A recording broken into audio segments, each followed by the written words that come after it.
Hi, I'm Ron Howard. I'm the director of the movie that you're about to look at.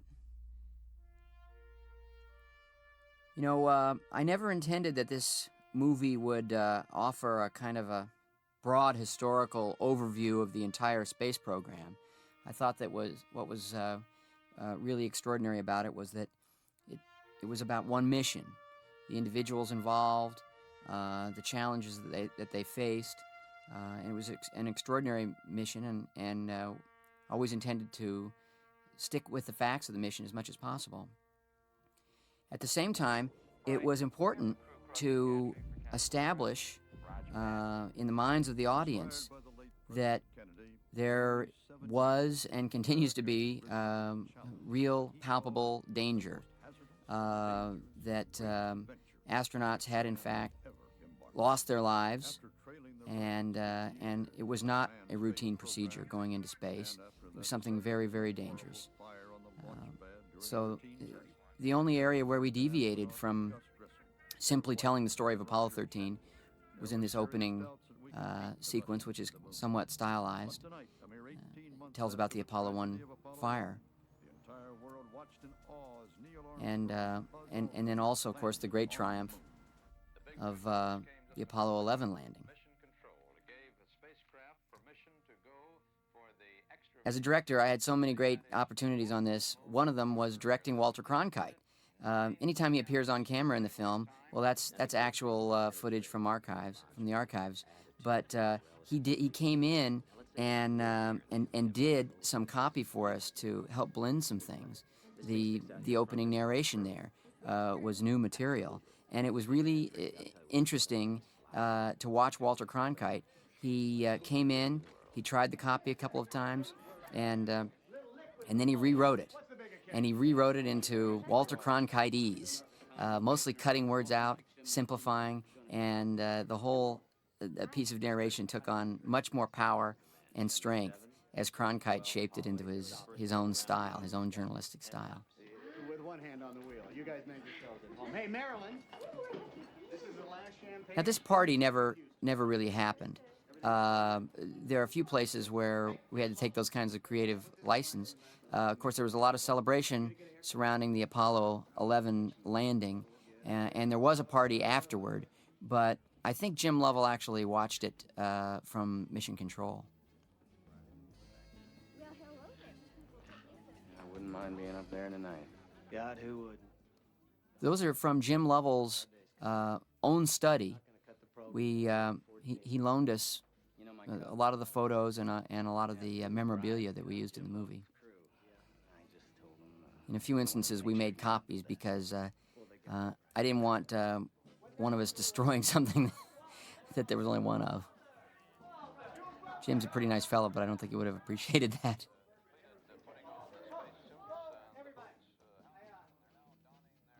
I really appreciate you all coming to this dress rehearsal party for my Apollo 12 landing. Sit down, Conrad. I think we should all take a moment. He's playing Pete Conrad, who came in and auditioned for the movie, just wanted to come in and play a part.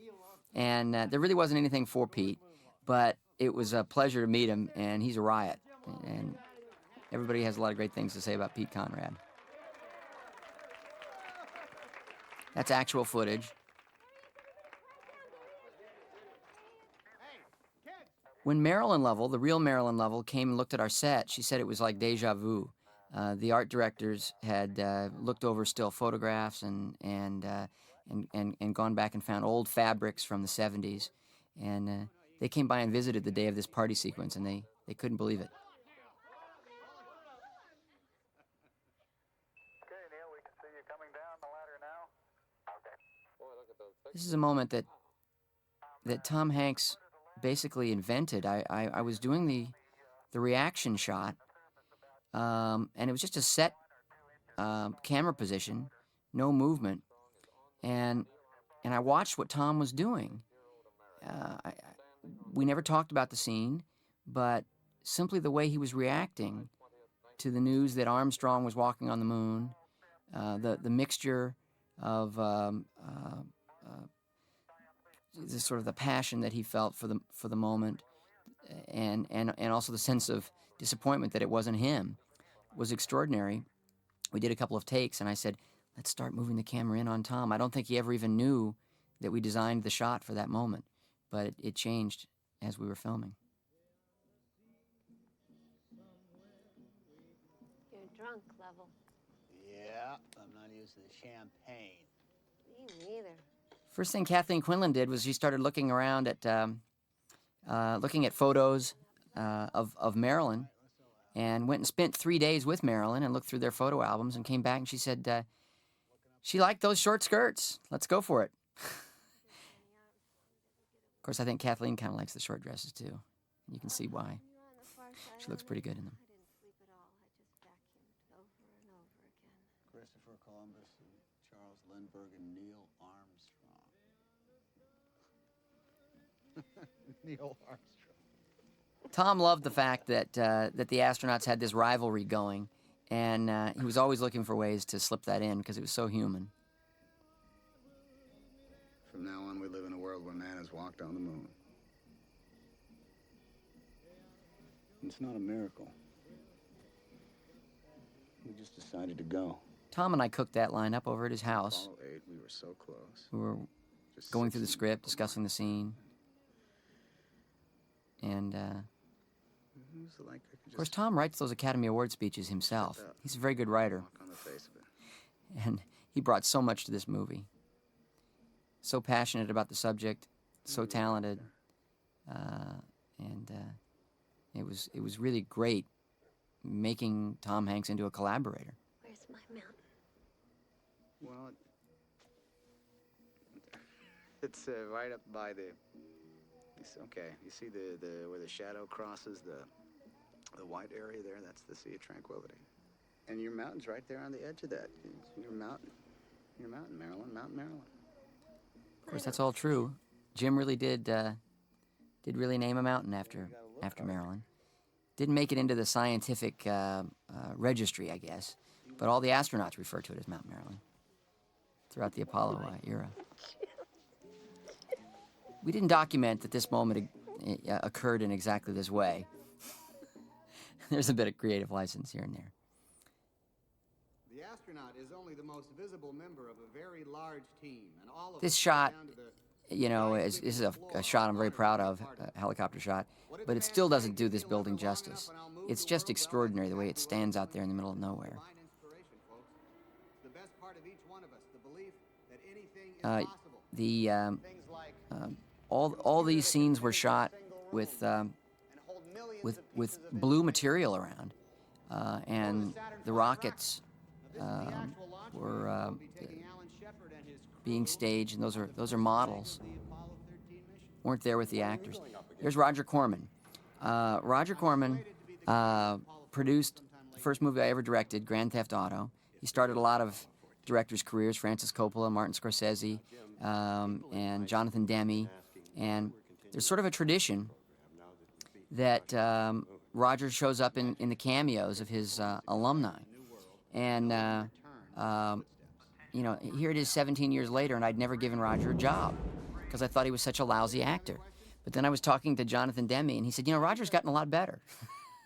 And so when we had a penny-pinching senator, I decided that Roger would be the guy.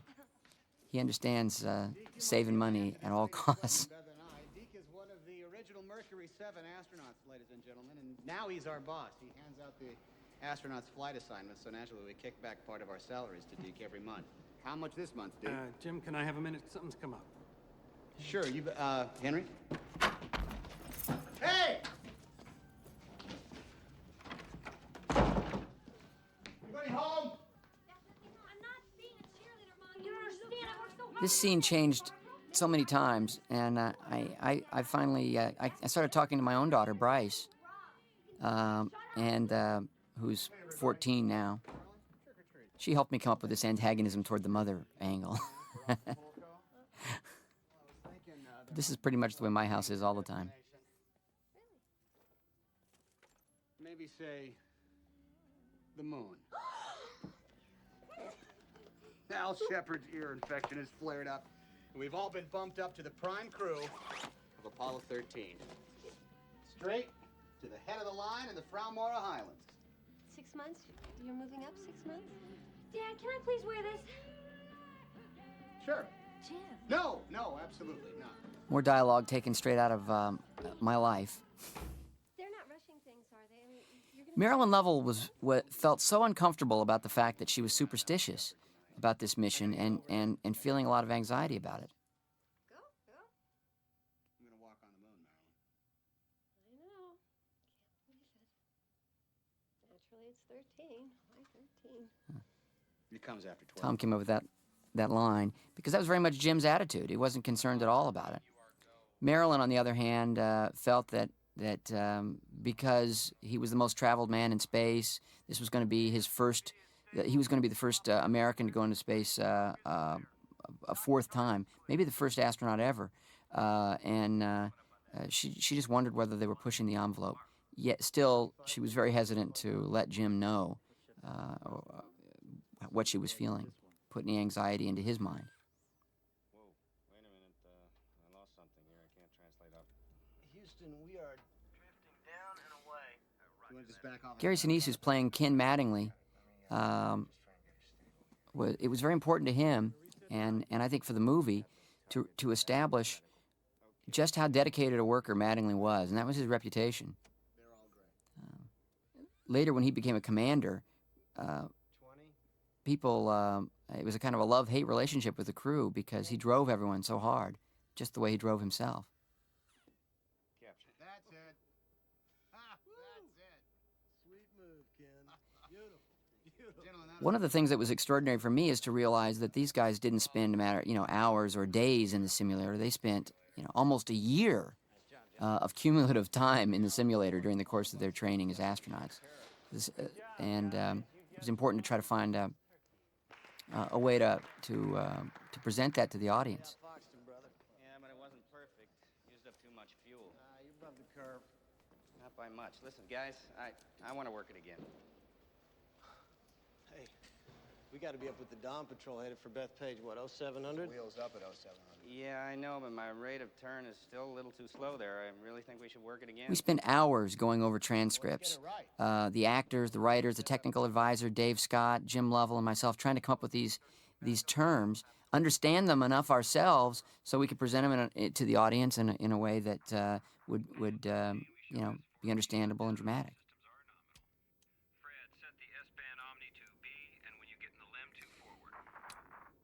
We shot this scene in very traditional movie fashion. The actors moving their arms around slowly, kind of pretending to be weightless, but not doing necessarily the best job of it.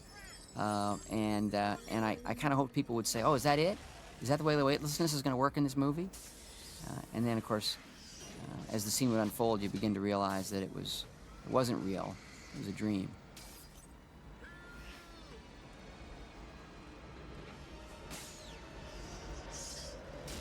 Some great work done by Digital Domain.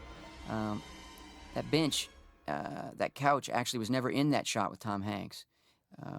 We shot it dry on the stage that day with a zoom in, and later they actually put the couch into the shot as it was hurtling toward Tom.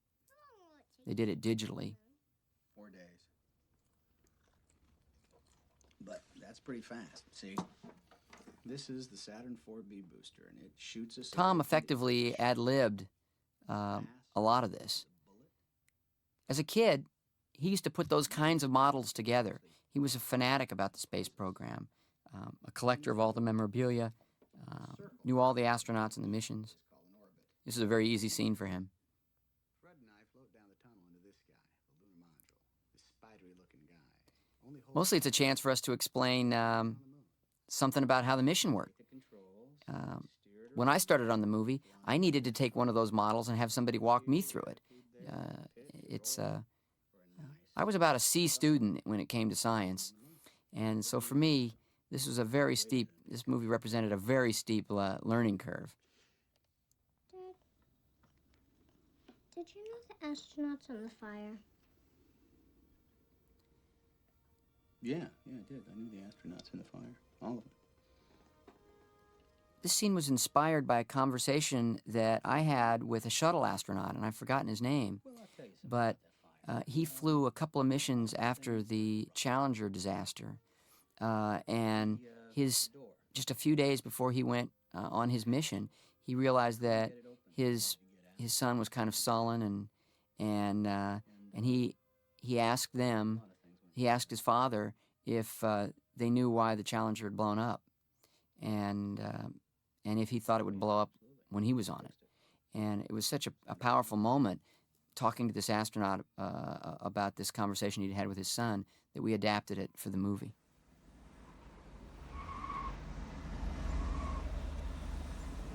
I can't believe they still have you doing public appearances. This was a wacky night. We were driving along. I'm in the towing car, and I had grown up about 3 or 4 blocks away. This was not shot in Houston. This was shot just outside of Universal Studios. Well, there's Todd Hollowell, the executive producer and second unit director on the movie. He likes to get his cameos in. It's a little homage to American Graffiti. But anyway, it was a very nostalgic kind of night because Hanks had lived in the area as well. Kathleen Quinlan had spent some time in this area. So we kept cruising up and down until about 4 o'clock in the morning, telling stories about our lives 20 years before, hanging around that street, trying to make it into the business. I'm thinking about not going to the launch. Huh. The kids need me at home, honey. Marilyn, we've had these kids for a while now. I felt that Tom Hanks and Kathleen Quinlan developed such a great rapport as the husband and wife in this movie, and a lot of it had to do with the fact that they each had an opportunity separately to visit the Lovells in their home and talk to them. The Lovell marriage is one of the few to actually survive the space program, and I think one of the reasons is that as much respect as Marilyn has for Jim, she seems to always have a healthy dose of reality ready for him. When he starts strutting his stuff too much, Marilyn seems to put him right in his place. It's a very strong and loving relationship.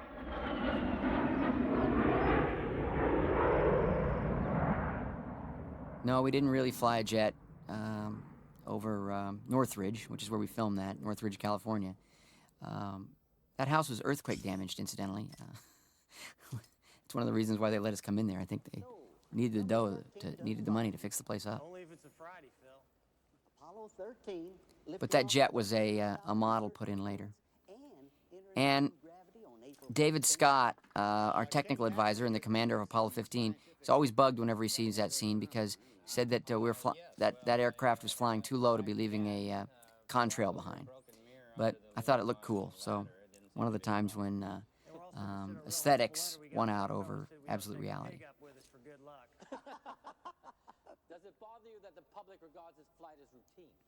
There's nothing routine about flying. They joked around all the time about the fact that it was Apollo 13 and this, I think they even set up some publicity stunts where they actually did break some glass and walk a cat under a ladder and things like that. I'm in command of the best ship with the best crew that anybody could ask for.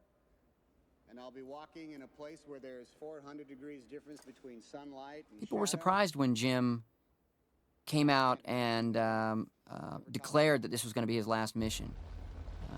Everybody had a lot of respect for Jim Lovell, and still he knew that there were so many astronauts behind him waiting for an opportunity that it was better for him to go ahead and make the statement and declare that this was going to be his last.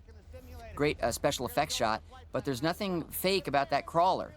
That's the same device that they use, the same vehicle that they've been using for, I think, 30 years to transport the entire spacecraft with boosters out from the VAB building out to the launch pad. And I drove it. It was a riot. I had somebody take a picture of me. I was going to send it to Arnold Schwarzenegger because he likes to brag about the fact that he drives a Humvee around town. And I was going to say I could crush the Humvee with the crawler. But I didn't get around to it. I guess I don't know Arnold quite that well. Now look, Jack Swigert has been out of the loop for weeks. He's fully qualified to fly this mission. He's a fine pilot, but when was the last time he was in a simulator? This is an unparalleled decision. It was very controversial at the time, and to this day, astronauts say, "Boy, I don't know what I would have done had I been in Jim Lovell's place." They viewed it as one of the most complex and challenging decisions that a commander ever had to make, at least on the ground. Ken, you will not be on Apollo 13. It's your decision. Let it ring. I gotta take that. Because I'm on the backup crew, and the backup crew has to set up the guest. Kevin Bacon had a tremendous challenge because, sadly, Jack Swigert had passed away in the early 80s, and he had very little to go on, where the other actors were actually able to meet the people that they were playing. And Kevin had to go on interviews and conversations with people who knew Swigert.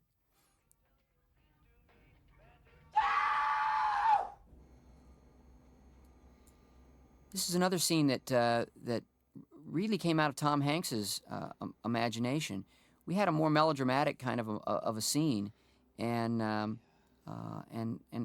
one day we were talking about it. None of us were very happy with it, and Tom was the one who actually suggested just dwelling on the moment when Mattingly heard the news. Medical guys. Gary played this scene beautifully. I had a feeling when they started doing all the blood tests that... I mean, I know it's their ass if I get sick up there, but I mean, Jesus! Mattingly described this as the most painful moment in his professional life.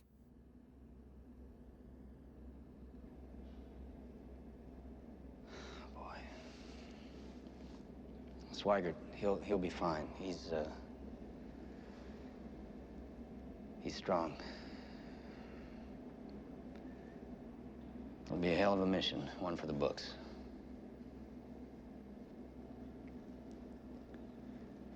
You sure about this, Jim? I mean, why don't I go upstairs and talk to Deke? I'm sure we can work this out. Ken Mattingly and Fred Haise had really grown up together in the space program. They had trained together. They'd always assumed that somehow that they were a team and that they were going into space together. And it was devastating not only for Mattingly, but also for Fred when Ken was dropped from the mission. Look, I don't have the measles. I'm not gonna get the measles.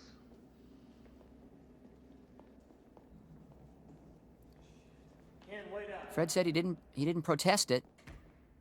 He was on a mission, and ultimately he was going to do what he was told. But it made him very, very nervous. 105G, so we're feeling that gravity now. Houston, we are... Swigert was actually a brilliant command module pilot and had actually written some procedures, some safety procedures. So you kind of wonder about the sort of fickle finger of fate as it relates to the Apollo 13 mission, because it was ultimately helpful that Swigert was in the capsule because he had written some of the safety procedures that they wound up using during the course of the mission. Swigert was single, and women seemed to be very, very interested in him, and he in them, but he was not some kind of a wild gallivanting maverick. He was a very serious astronaut. Still, 12 Gs. he was put under a really remarkable amount of pressure to come in here in 2 days and get ready for the mission. Even Mattingly didn't get it the first time. How you feeling, Fredo? Charbroiled.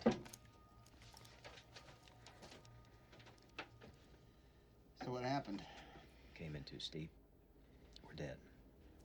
No shit. Yeah, we were into program 67 there, so. Okay, guys, we're gonna do this again, obviously, but... Give us a minute to get our switches reset here. Jim, could we have a word? Sure. Everybody was nervous about Deke Slayton. And, of course, it was ultimately going to be Jim Lovell's call whether or not he thought Swigert would be able to make it. So? Well, a dollar for every time they killed me in this thing, I wouldn't have to work for you, Deke. We shot this scene at I can't say which one because we actually were somewhat under a veil of secrecy. Not that we weren't supposed to be there, but there are all kinds of secret projects going on, and still to this day. But they let us in there to film for a couple of days, and we were able to put our simulator set there. That rocket, of course, wasn't there the night that we shot it.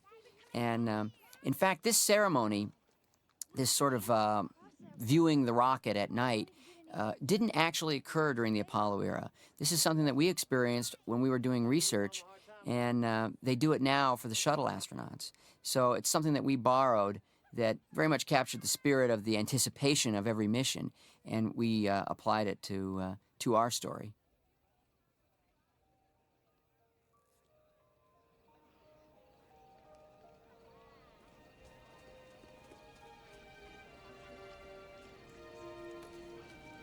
Well, hey, that looks like Marilyn Lovell. But it can't be. She's not coming to the launch. I heard it was going to be a hell of a show. It's my daughter in the Who yellow, told you that? Bryce. Some guy I know. She likes to be an extra. You can't live without me. That was a Tom Hanks ad lib. Okay, folks, let's say goodnight. This is the first shot that I saw from Digital Domain that was finished.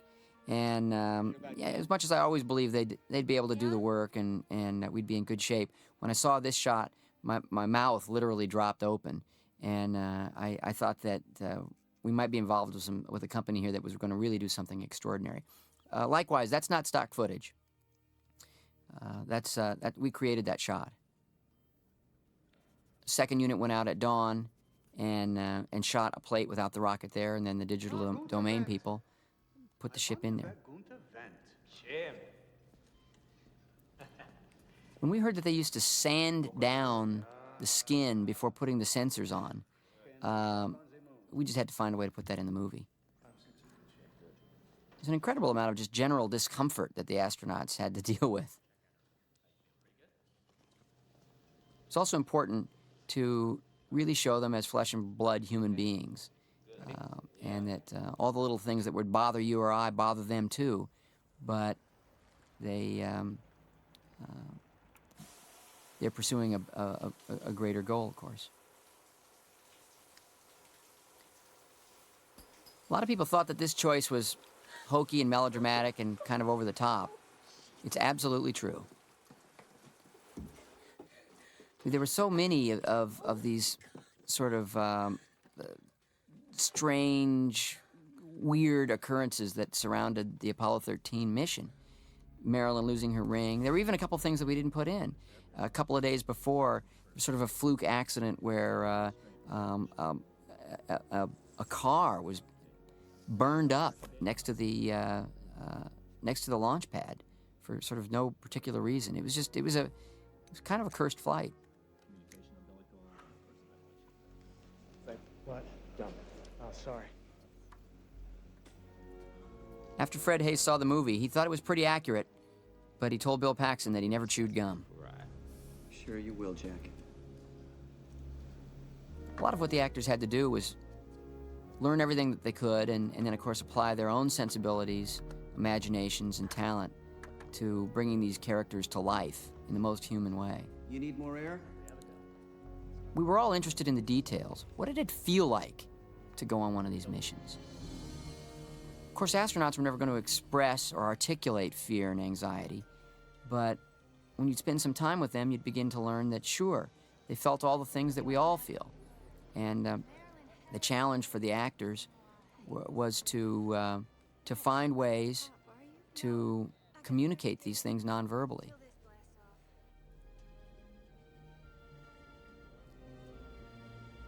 The rocket going by there is, again, put in later by Digital Domain. This is a miniature with a helicopter shot done at the actual launch site, but with no rocket there. They let us take a helicopter up and fly around Cape Kennedy for a couple of days and do some shots.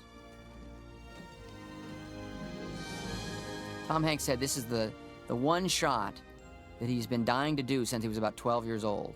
Put the pressure suits on and walk across the gantry. for Gene? Mrs. Krantz has pulled out the old needle and thread again. Last one looked like you bought it off a gypsy. Well, you can't argue with tradition. Copy that. This is from your wife, Gene. Thank you, Tom. Gene Kranz really was very superstitious about this vest. His wife made a different one for every flight. I like it. I like that one, Gene. Shot, Gene. Jack Swigert was interviewed about the mission, and he said reality really set in when they jammed their foot into his shoulder and strapped him down in a way that just had never occurred in any of the simulations. And suddenly he knew he was really going somewhere. Many of the mission controllers were in contact with people who had done the job that they were assigned to do. And were carrying on dialogue, carrying on conversations with them, coming back to me with all kinds of details. There's some good documentary footage on Gene Kranz that Ed Harris took advantage of as well. Apollo 13 flight controllers, listen up. Give me a go, no-go for launch. Booster. I was so nervous the day we were filming this. Guidance go. Every time they do this and show this in a documentary, or even when you just listen to the flight loops, the mission control tapes, I get chills. And I wanted to try to find a way to bring to life that urgency, that anxiety, that excitement, and that hope that you sort of feel in that countdown ceremony.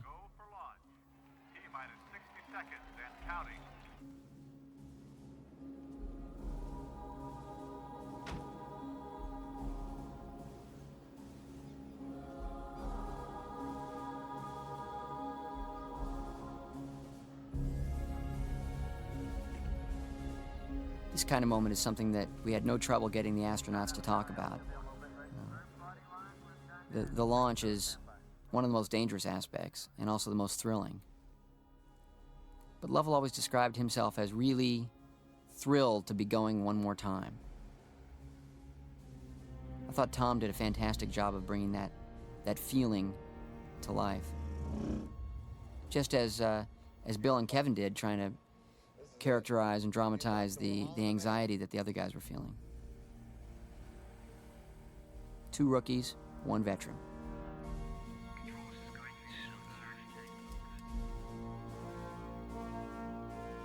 We are go for launch. T-minus 15, 14, 13. Marilyn Lovell was an extra in the launch scene, and the first time that we filmed the scene, of course, there was no rocket there. But we did take some sound speakers, and we put them very close to the audience and cranked up a launch sound. And when the take was over, Marilyn was in tears. And I said, "Are you all right?" And she said, "I just didn't think I'd ever have to live through that again." Some great work by Digital Domain. When Buzz Aldrin saw the film, he came up to me and said, "Did you find some old footage somewhere? There's some shots in this movie that I've never seen." And I said, "Well, no, Buzz, we created everything." He said, "Wow." I said, "Can we borrow it?"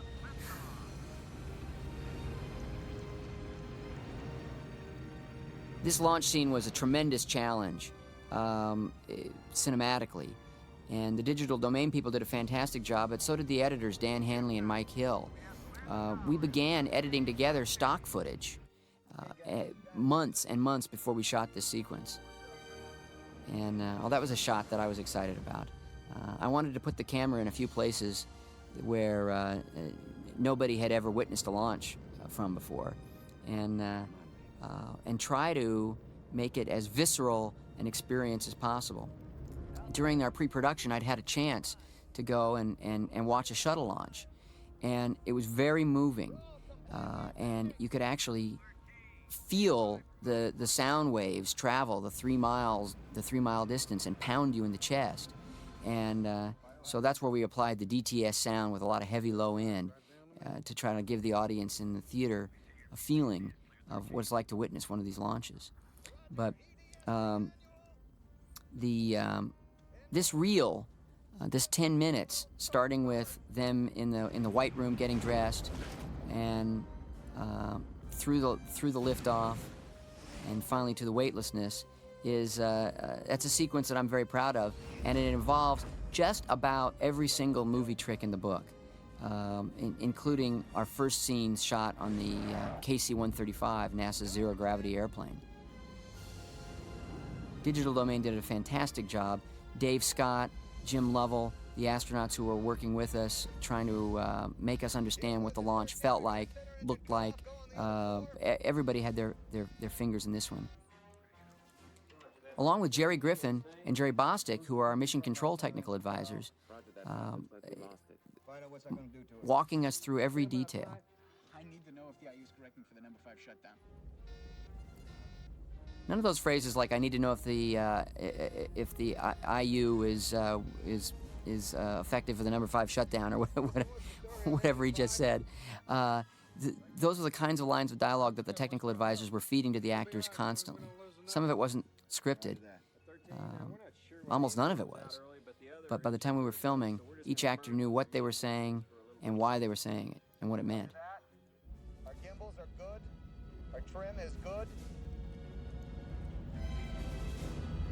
Looks like we just had our glitch for this mission. That was taken straight from the transcripts.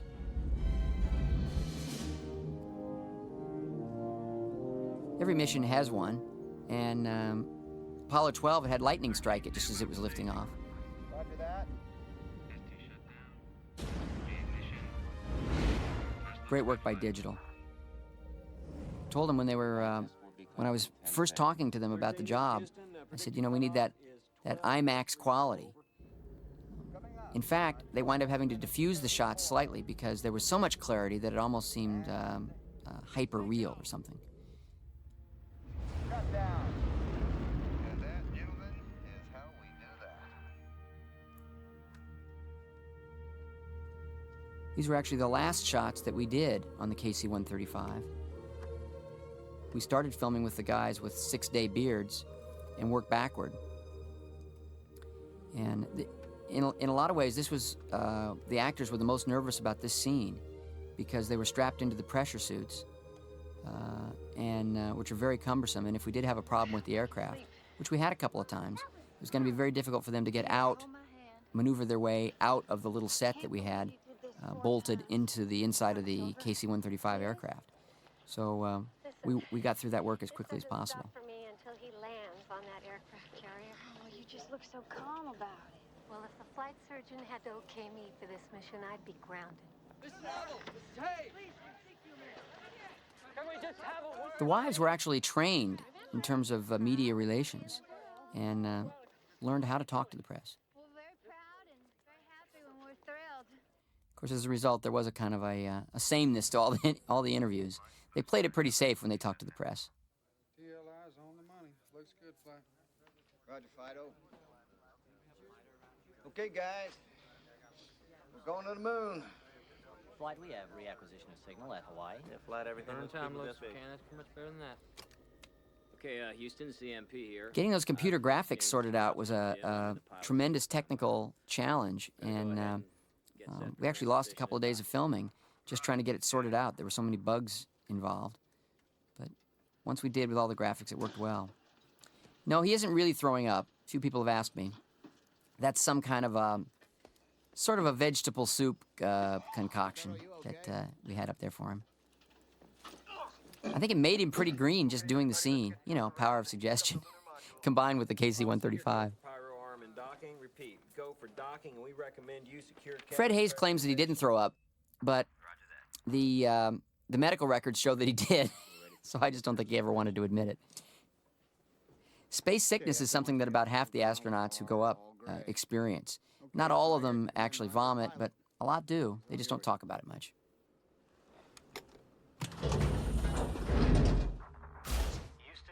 Now this procedure, this transposition and docking, is a very critical maneuver, and it was Jack Swigert's first real test as a rookie command module pilot.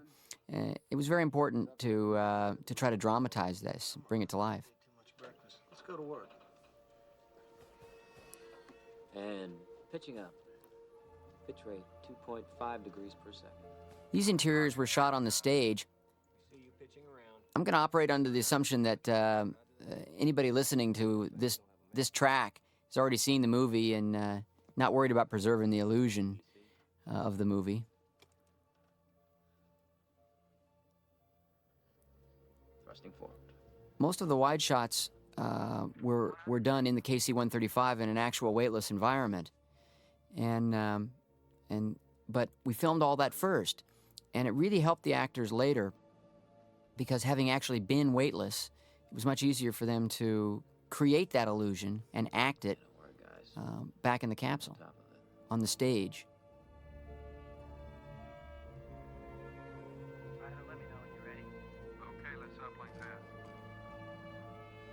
How are we looking, Fredo? We're not there yet. 40 feet. 20.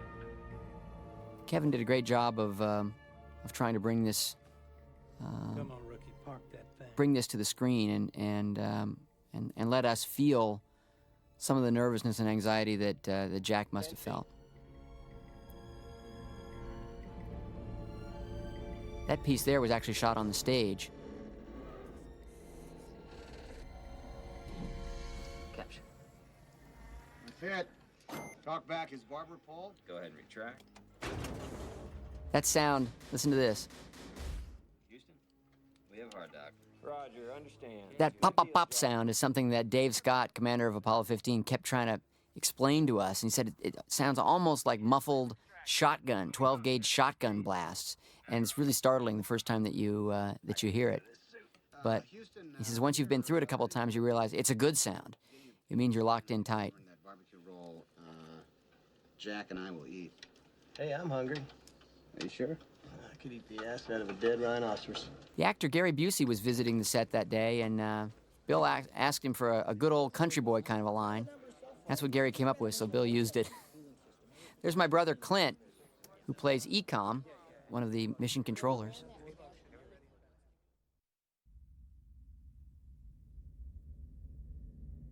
There's a model shot, of course. This was shot on the KC-135. First time I met Jim Lovell, he said that, without a doubt, the most asked question was, how do you go to the bathroom in space? So I felt that if that was what was going to be in the back of people's minds, we ought to show it. Okay, overboard dump coming up. All the astronauts got a big kick out of this scene when they saw the movie in Houston. They thought we got it right. Now that's a beautiful sight. Barbara! Barbara, we are going to your father's broadcast. No! I'm never coming out. I hate Paul. No one else can ever play another one of their records again. She's still going on about the stupid Beatles breaking up. They're not stupid. Barbara. You're stupid. Barbara, I know you're remorse. I'm not going, Mom. They won't even know if we're there. The whole world is going to be watching this broadcast, young lady. And so are we. This was all shot on the stage with a blue screen, and later we put in all the static. I'm Jim Lovell, and we're broadcasting to you tonight from an altitude of almost 200 Marilyn said that it was unsettling to see Jim this way. She continued to be very nervous about it. That's my voice being the announcer there. Provide you with the appropriate background music. That's shot on the stage. That's shot on the KC-135. Anytime we really needed something to float, we did it on the airplane. They're really laughing at me. I was off beating myself on the head with a rolled-up newspaper, trying to get them to laugh, just off camera. It worked. That was supposed to be the theme to 2001. And that was actually done on the stage, but you see Bill Paxton, he did a good job of kind of faking his interaction with the cassette player. The actors got to be very good at it, all of them. Where's their broadcast? This was infuriating for Marilyn and humiliating for the astronauts. They were the first mission where their show was not presented on prime time. That's my mother, He's in outer space. Jean Howard. She's been acting again for the last 8 or 9 years, mostly doing television. But my dad actually leaned on me to consider her for the role. And I made her audition 3 times. But I didn't want her to be nervous. I'd want to know that she was going to nail the role if she got the part, and she did just great with it. Do they know they're not on the air? That's all true. The guys didn't know that their show was not being broadcast, but everybody on the ground did. Oh, well, if anyone from the IRS is watching, I forgot to file my 1040 return amendment. That was an ad lib by my brother Clint. Gets one of the biggest laughs anytime we screen the film. Clint had a little IRS trouble once, and I think some of that bitterness found its way into the performance. That shot of Bill, of course, was done on the KC-135. That stir's gonna be on, So was that. H2 and both O2 tanks. That was done on the stage, but you can see Tom kind of floating. And we also moved the camera. This, of course, was done on the KC-135. The Aquarius isn't much bigger than a couple of telephone booths. Bill loved it. He took to it like a duck to water. He just absolutely loved being weightless. We all did. Tinfoil, and that's all that protects us from the vacuum of space. We can get away with this because the limb is designed only For flight in outer space. Little ad lib from Tom there. Renaissance man. This was done back on the stage, but that was done on the aircraft, so that's really weightless. The editors, Dan Hanley and Mike Hill, had a tremendous challenge ahead of them trying to blend this footage, and so did the cinematographer Dean Cundy. Gotcha. Up on the aircraft, we had very little room for lights, and of course, the rest of the scenes that were done on the stage were we had all the room in the world. So we had to come up with a method of lighting that could work in both shooting situations. Small lights jammed into tight quarters on the aircraft, and then of course the usual setup on a soundstage. wishing everyone back on Earth. But there's Tom moving around, and that was done on the stage. But because he knew what it was to be weightless, it was easy for him to recreate that. All right. Daddy was funny. You know, they might air a few minutes of it on the news tonight. You'd think so. Like, Well, between Jack Now that was shot on the stage Haise show, with Tom on a kind of teeter-totter device. It's a long arm, a small crane weighted to counterbalance him. So he'd be kind of leaning on that, and he'd be, in effect, weightless on the stage. But he acted it very well on top of that. And then if you could give your oxygen tanks a stir. We relied very heavily on the transcripts for this whole sequence.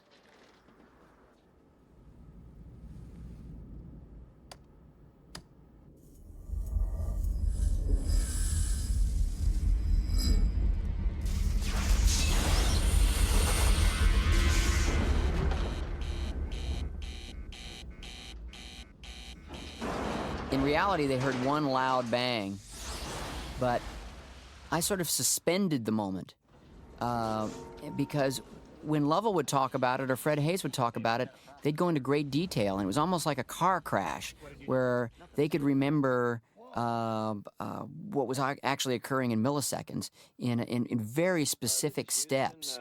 Say again, please. Houston, we have a problem. We have a main... Copies were made of the tapes, the flight loops, and also the mission control loops, and they were distributed to all the actors, and they poured over them. The astronauts did, the actronauts, Tom and Bill and Kevin, and the mission controllers did as well. I had it in my car, and every day driving to work for about a month or so, that's what I would listen to. So it's not an exact recreation, but it's very close. 725 psi and falling. Fuel cells 1 and 3. Here's my brother Clint. Oh boy, what's going on here? Flight, let me get back He to spent a lot of time on the telephone with Cy Liebergott, who was the ECOM at the time of the crisis. 22, they're gonna have to do it manually if they do One at a time, people. One at a time. One at a time. Ecom, is this an instrumentation problem, or are we looking at real power loss here? It's reading a quadruple failure. That can't happen. It's got to be instrumentation. Let's get that hatch button. The limb might have been hit by a meteor. Yep. The tunnel's really torquing with all this fluid. That was done on the KC-135. That was done back on the soundstage. Back on the KC-135. That was shot handheld from inside the capsule. Our camera operator, a guy named Casey, fairly compact, small guy, great camera operator, and we were actually able to take him, put him inside the capsule with the actors, and he could find a way to find a camera position. That was shot on the ground. We've been hit by a meteor. We'd be dead by now. We're gonna try to get us out of this lurch. We used everything. We used long lenses, vibrating like the shot you just saw there. We used cameras on remote heads, kind of floating up and down on a small crane to try to give that weightless quality. There was a special head that does a 360-degree turn that was done on the soundstage. We really were using, all the cinematic tricks that we could think of to try to deal with the inside of the capsule in unusual ways. AC bus 1, AC bus 2, command module computer, and O2 flow high. I don't know. Maybe this is a caution and warning. This speech by Tom is verbatim from the transcript. We are venting something out into space. I can see it outside of window 1 right now. There's the old dolly in, zoom out move on Ed. A gas of some sort. We spent a lot of time trying to get that gas to, as it's spewing from the capsule, to be just right, because when the gas would spew out in space, it would continue the same motion, but it wouldn't trail the way smoke would. And we tried that shot 4 or 5 times trying to get that right. Give me an alarm. Okay, let's everybody think of it. 4 levels check. Okay, now let's start right back on the beginning. The real challenge for the mission control actors, and also for me as a director, trying to stage these scenes where, in a way, we're almost dealing with a foreign language. And so visually, and the ideas had to be expressed. The actors had to communicate in a way that didn't depend upon language as much as it depended upon motion, intensity, and camera position. Wake up anybody you need, get them in here. Let's work the problem, people. Let's not make things worse by guessing. That line is directly out of the transcript. The actors were always pouring through the transcripts and coming to me with new lines of dialogue, new little details that were either technically interesting or offered some insight into the characters. And a lot of my work was filling this role as a kind of an editor of all the information that was flowing in constantly. We're seeing the same, 13. Can we review our status here, Si? Let's look at this thing from a standpoint of status. What have we got on the spacecraft that's That's good? another line that came directly off the flight loop. I'll get back to you, Gene. We're not gonna have power much longer. The ship's bleeding to death. Again, the challenge for the actors here is to make you understand what loss of power means. Flight. Yeah, go recon. Flight, I recommend we shut down the reactant valves of the fuel cells. Now, who knows what shutting down the reactant valves of the fuel cells mean, but somehow by watching this, the actors were able to make us feel that these were dire circumstances, and this was a drastic maneuver. Gene, the Odyssey is dying. From my chair here, this is the last option. I know he's my brother, but I think he did a hell of a job in this scene. Yeah. Okay, Si.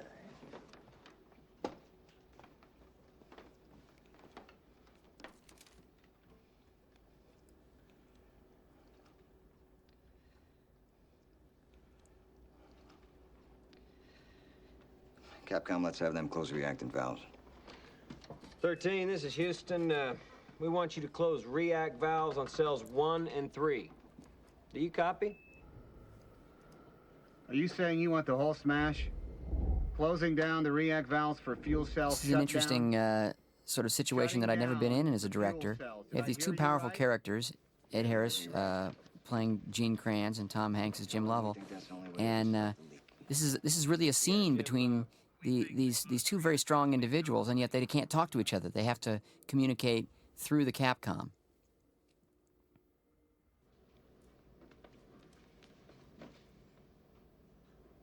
Did he copy that? Do you copy, Jim? Yes, Houston, we copy.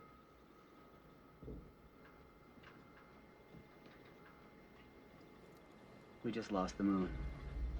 Tom saw a kind of poetry in the Jim Lovell character and the story. That's a great sense of loss that goes along with the triumph of the mission. And I think I shared that feeling with Tom and really tried to understand it in this moment, or at least set the stage for that sense of loss that the character would feel later.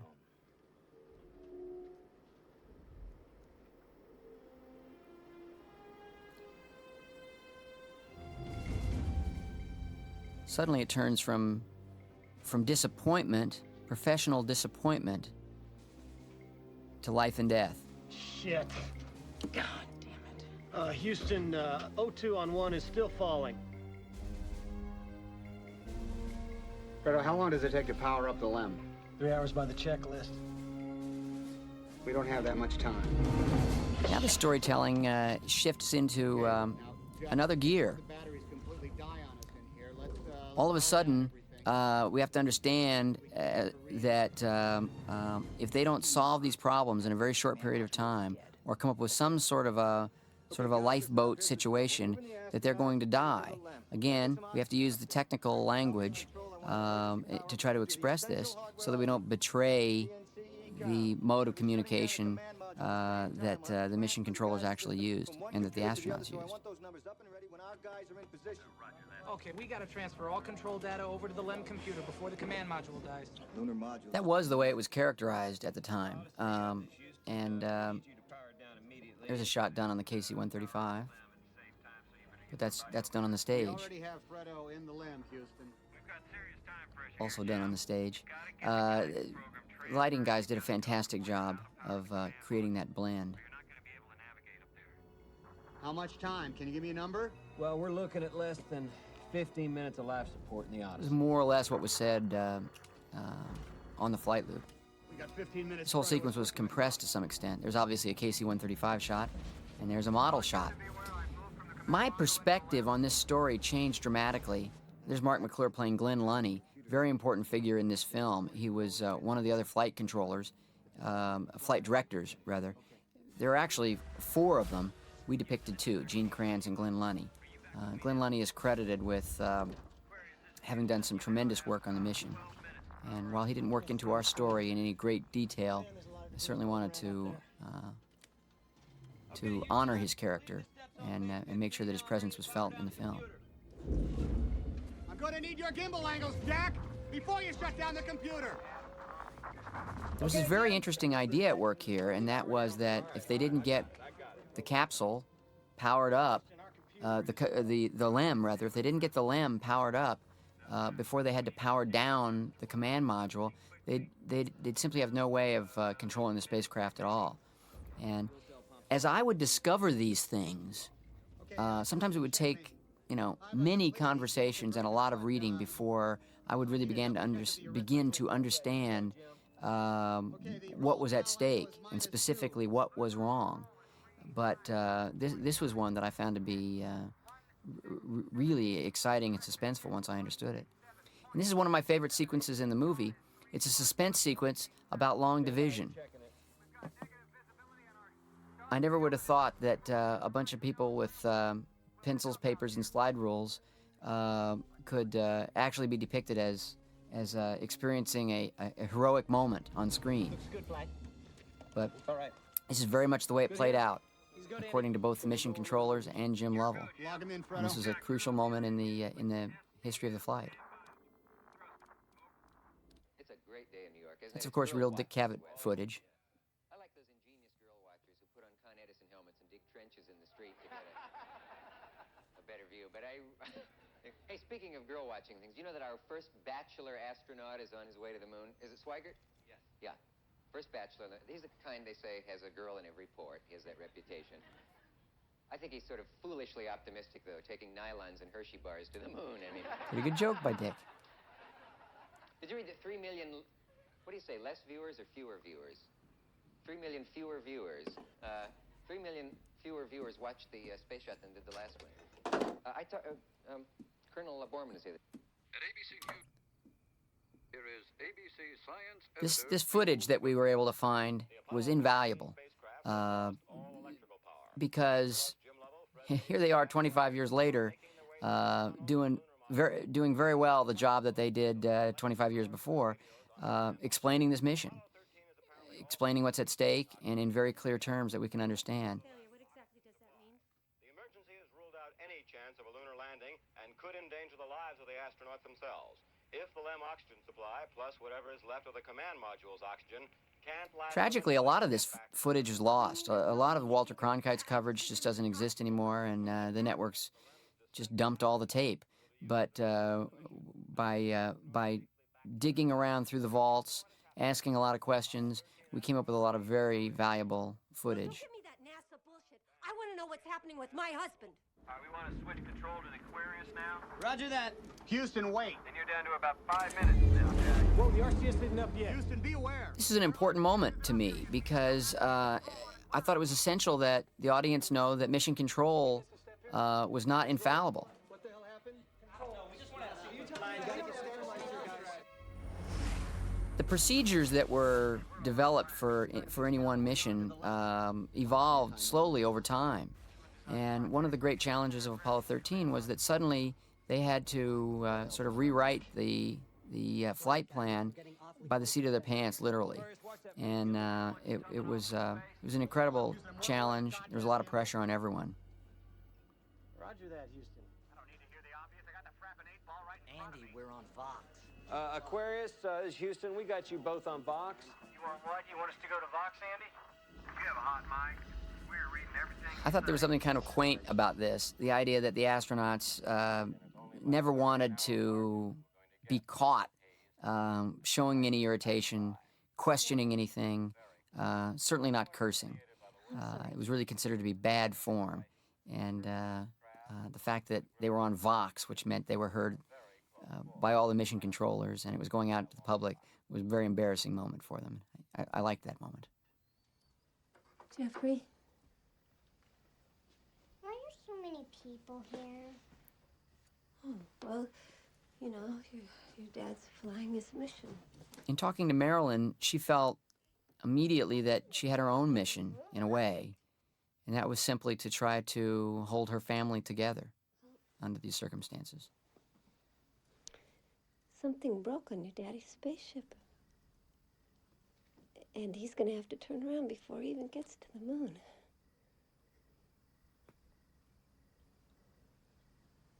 What's at the door? It was an important callback, again, generated by that story that we heard from the shuttle astronaut. Learn how to fly all over again, but we are doing better up here now. My perspective on the story of this mission changed dramatically on my first day of location scouting. We went to Houston, we went to the actual mission control room, and there was a reunion of a number of the mission controllers, including Gene Kranz, Glenn Lunny, Cy Liebergott, a number of them. And to see them talk about the mission was in a way to relive it with them. And I saw kind of an emotional intensity that I really didn't expect. At that point, the screenplay depicted these guys more or less as almost anonymous. And I really wanted to try to create characters for all of them and allow the audience to understand just how much was at stake for them. It was explained to me that, in a way, they felt like surgeons, maybe in a MASH unit somewhere, not working under the best of conditions, but desperately trying to save the patient. Sort of a burn here. It's just a matter of when.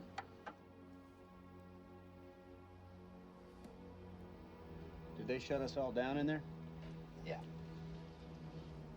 Didn't think we'd be back in here so soon. Again, this feeling of loss as they're facing Houston, how far off course do you project we are? not only shattered dreams, but the idea that it could be much more serious than that. They might not get home. People, listen up. Just want you all to forget. That's another thing that came pretty much out of the transcripts. Or maybe out of an interview with Gene Kranz. Oh. Sorry, we'll get to Bulb around there. That's my voice again. Every once in a while I like to throw in a little line. I love the idea that even in that in day-to-day life, machinery is breaking down all the time around us. Technology is never 100%. We don't think of it. The bulb burns out, we get another one. A car doesn't start, we get it fixed. But we rely, at this time, 25 years ago, we were relying on brand new technology to work pretty much every time. When it didn't work, lives were in danger. We don't even know if the Odyssey's engine's even working, and if there's been serious damage to this spacecraft. They blow up and they die. That is not the argument. We're talking about time. It was explained to me that outside the mission control room, it could get downright heated, that it was allowed, that the NASA etiquette allowed for screaming matches when it was about the work, when it was about solving the problem. I really wanted to try to bring that to the screen, and at the same time, this is an important explanation for those of us who, don't know much about the space program, don't remember much about the Apollo era, to understand what was going on with the mission. Gene, I'm wondering what the Grumman guys think about this. We can't make any guarantees. We designed the LEM to land on the moon. Not fire the engine out there for course correction. Well, unfortunately, we're not landing on the moon, are we? I don't care what anything was designed to do. I care about what it can do. That's another thing that we picked up from a Gene Kranz interview. And Ed Harris did, there's more broken, repair work going on the control panels, which was happening all the time. Talking to the mission controllers, it was, they were just constantly improvising and trying to come up with ways to keep the whole ship afloat on the ground and in the air. We're not losing the crew. Gene, I gotta give them odds. 5-1 against, 3-1. I don't think they're that good. We are not losing those men. We understand this to have been true, that Nixon was trying to get some odds, and they didn't like the odds that they had to offer him right at that moment, and they didn't really know what to do with themselves. 3-1. We expect loss of signal in less than 1 minute. When we pick you back up, we will have your PC+2 burn data. Okay, roger that, Houston. We'll hear from you again at acquisition of signal.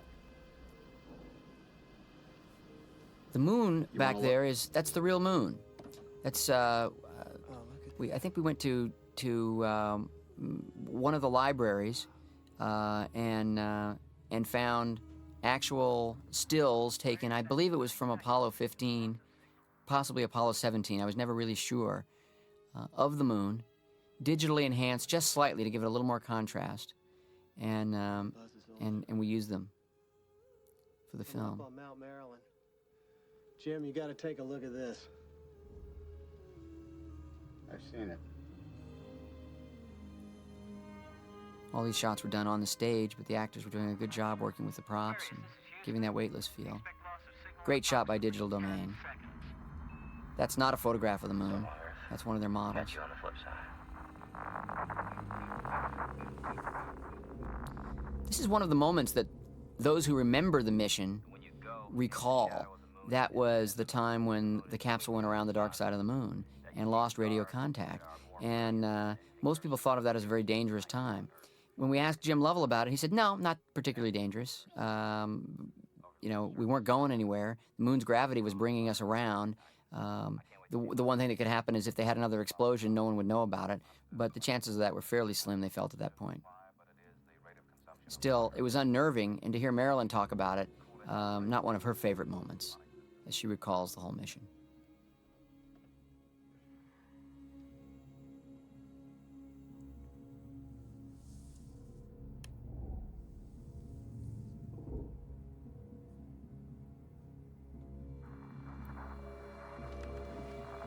Used a diopter there for the deep focus.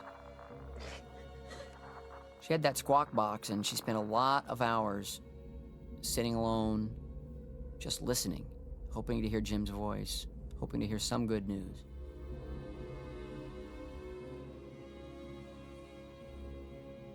Look, it's Frau Morrow. I can see our landing site. Wow. And that's the real moon.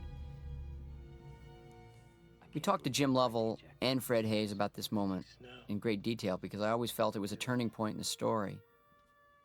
To remember him to the north. And it really characterized that Lovell's sense of loss. The fact that he would actually never wear that suit on the moon.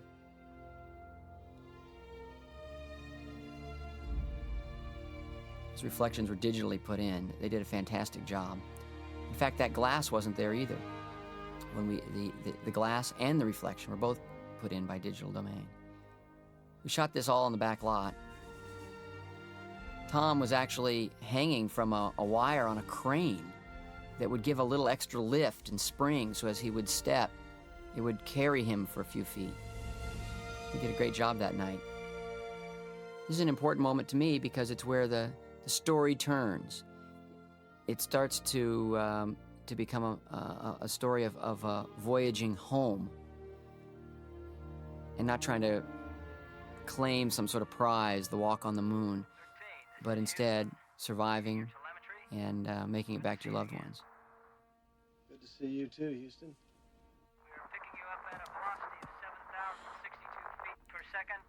This is something that Lovell talked to us about. He actually did it on Apollo 8.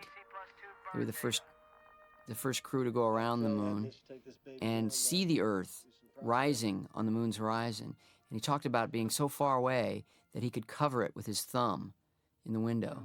And it was a profound moment, and I wanted to use it in this story. We got a burn coming up. We're gonna need a contingency if we lose comm with Houston. Fredo, let's get an idea where we stand on the. This is very much based on a moment that Lovell talks about in his book, when he realized that the mission had changed.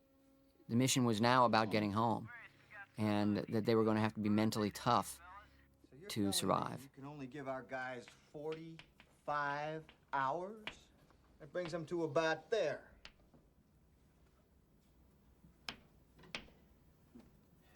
Gentlemen, that's not acceptable. Ed Harris did a fantastic job of bringing Kranz to life. I know Gene Kranz is very proud of the way he's depicted, but Ed brought so much humanity to it in addition to the strength. We got to turn everything off now.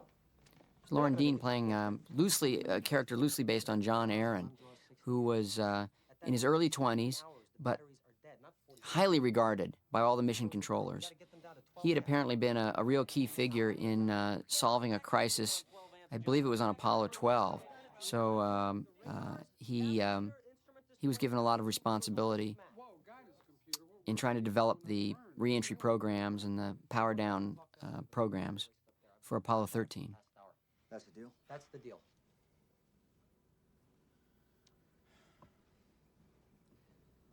Okay, John. The minute we finish the burn, we'll power down the limb. All right. Now, in the meantime, we're gonna have a frozen command module up there.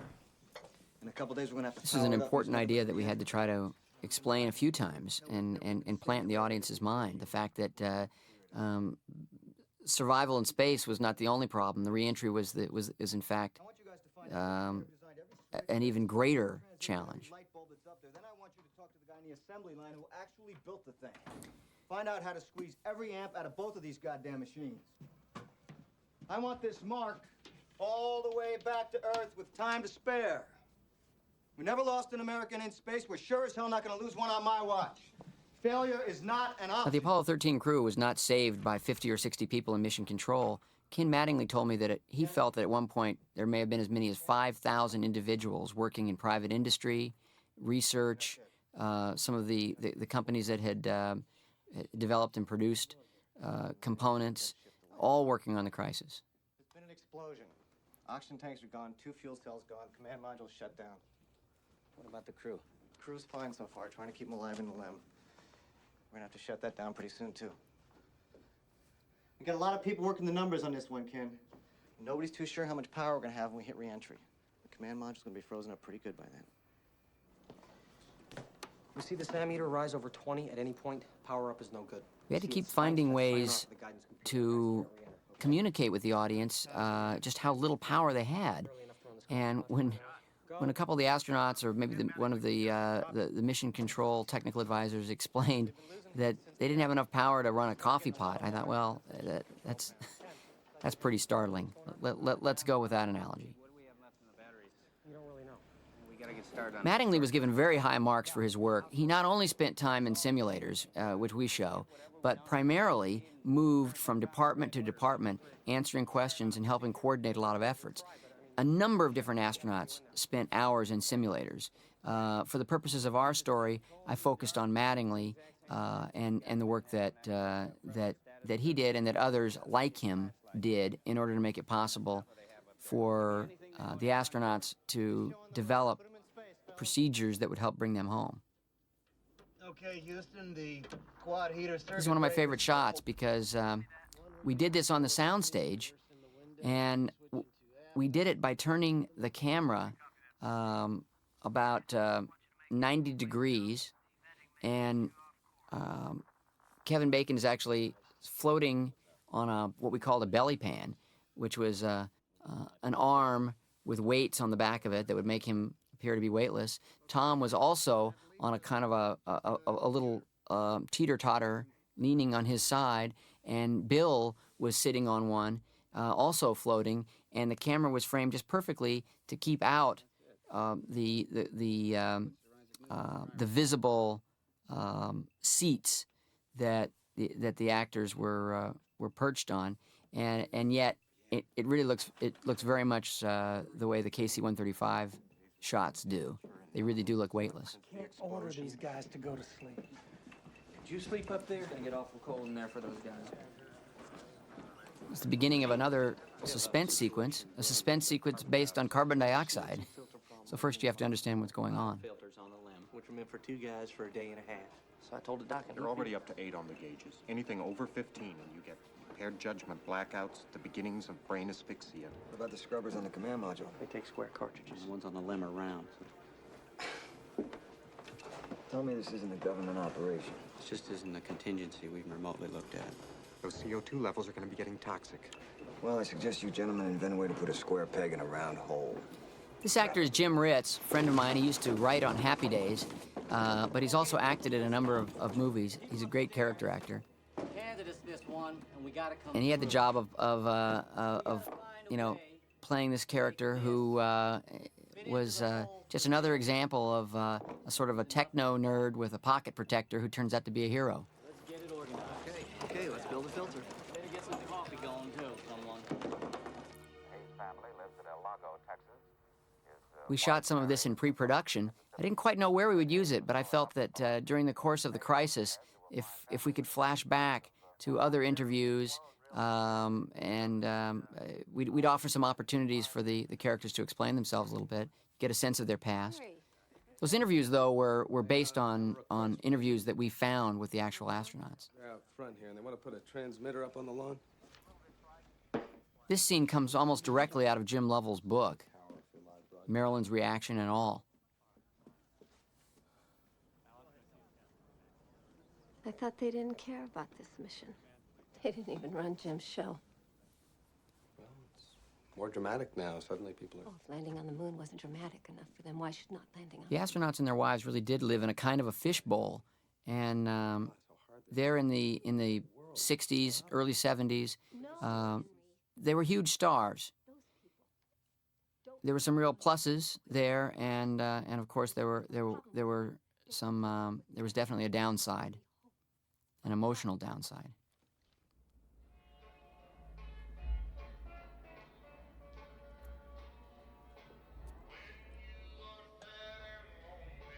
That was done on the soundstage, which we cooled down to about 34 degrees.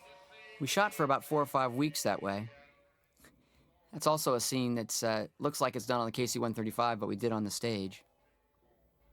By turning the camera, turning the set, and creating sort of a disorientation for the audience that makes the weightlessness a bit more convincing. Bill taking that aspirin was done on the airplane, of course, as was this shot. Hey, Fred. Had we actually had to do all of this on a soundstage, it would have been agony for the actors.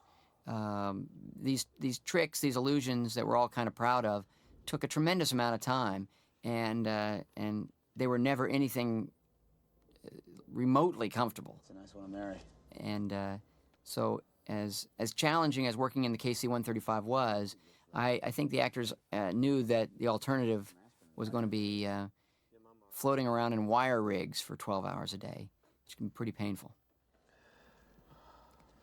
It was an accident. Mary getting pregnant. You should have seen the look on my face when she told I think me. Bill did a wonderful job, Bill Paxton, of offering Fred Haise as a kind of a simple, straightforward guy with a country background, but yet with the smarts and the intelligence to make it believable that he's an astronaut.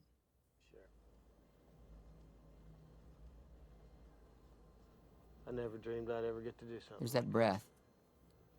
Come up here on a real It was uncomfortable, but it was valuable.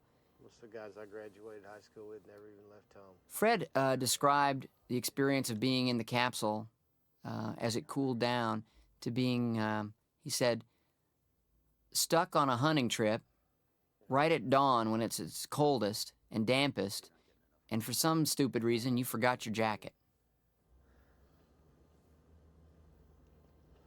I think old Swigert gave me the clap. He's been pissing in my relief, too.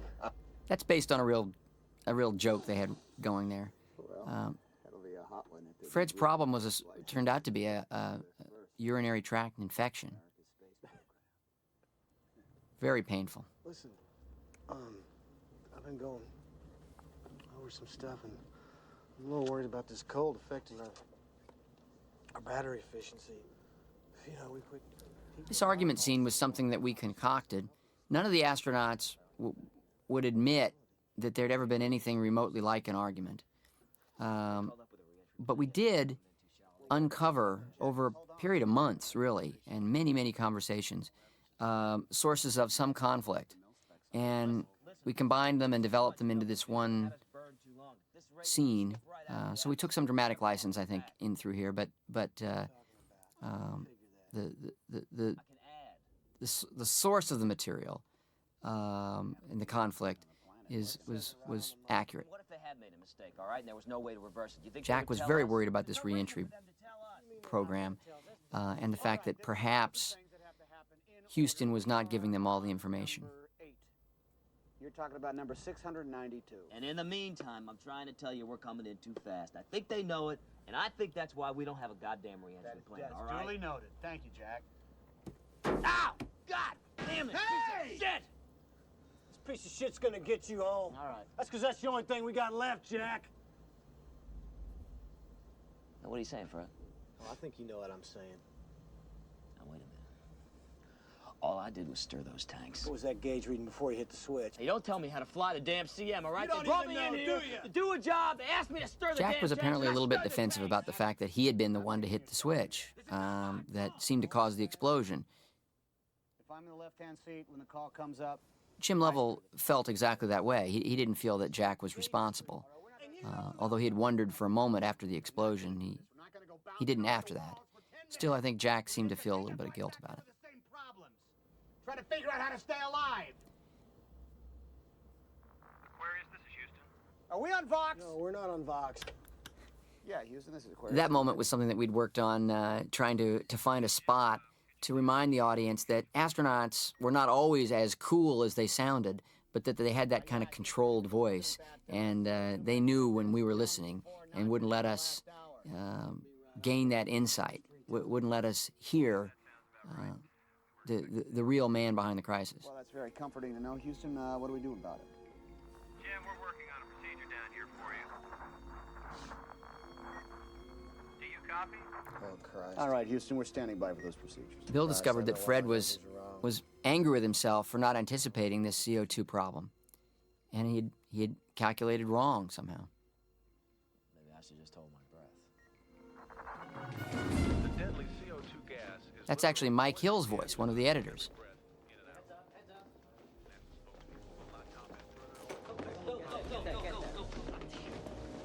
Heads up, people. Look out now. What's this? There were a few instances when we created some of our own news copy to try to help the audience understand what was going on, synthesize, and explain the nature of a crisis or a problem. Okay, we have an unusual procedure for you here. We need you to rip the cover off. I want you to rip the cover off the flight plan. It's one of my favorite sequences. And audiences really enjoy this one because this really is an example of that old idea of Yankee ingenuity. This procedure was later analyzed very closely, and it turned out to be such an efficient one that they actually put it into future flight plans as a safety measure. It's climbing. You're saying that they're almost out of breathable air. No, wait a second. That's not what he said. He said we're working. That was shot on the KC-135. Just use your arm. This whole sequence was almost entirely ad-libbed. Okay, Jack. Tear that piece of tape in the middle lengthwise. The procedures were laid out. We had pictures of the actual adapter, the scrubber made over with the cardboard and the tape and the plastic, and we just broke it down and let the actors try to communicate it and work with it. Shit, I tore it. Shit. Houston, what do we do if we rip the bag? Can we tape it? They just tore the bag. Stand by. Which I don't do. Well, they should have one more bag left. But they've still got a long way to come, and they are now working on their backup. One of the few Walter Cronkite pieces that we found. We tried to put Walter in there wherever we could. They're in real trouble. I'm very proud of that shot. Difficult to do, and my daughter Bryce's idea initially. I've never seen a shot that started inside and traveled through and out into space, and I wanted to keep reminding the audience that they were out there thousands and thousands of miles from home.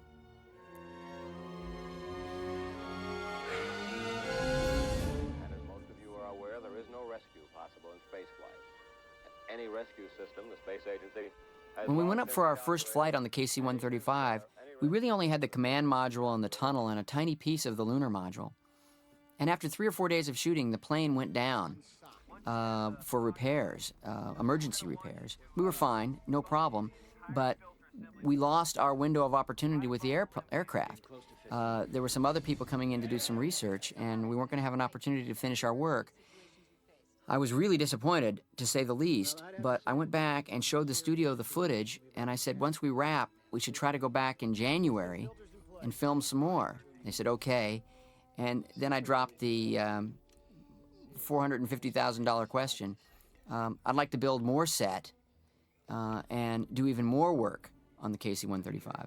I then explained to them that the costs would be offset because that would be that many fewer shots that we'd have to do any sort of computer digital enhancement to, in terms of floating objects or other special effects shots.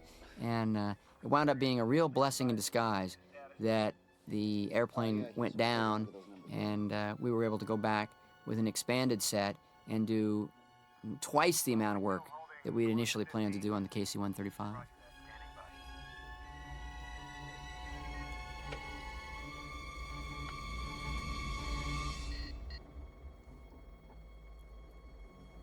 Tom Hanks was so uncomfortable when we were doing that shot on the stage. It was almost like sustaining a sit-up at about just a sort of a 1/3 angle of incline. He was miserable. Tom didn't complain much on this movie, though. He just said, hey, I always wanted to be an astronaut. I got no bitch.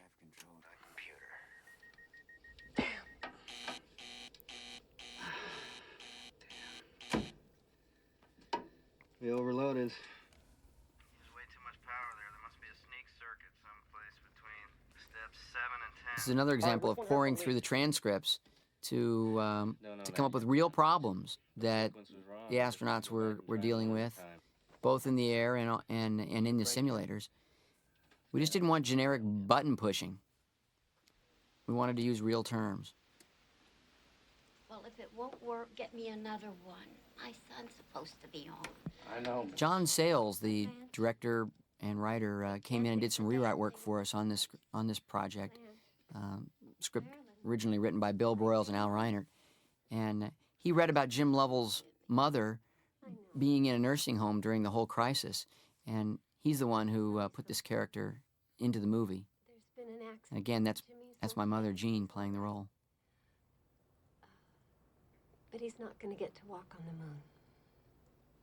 Well, they said he was. I know.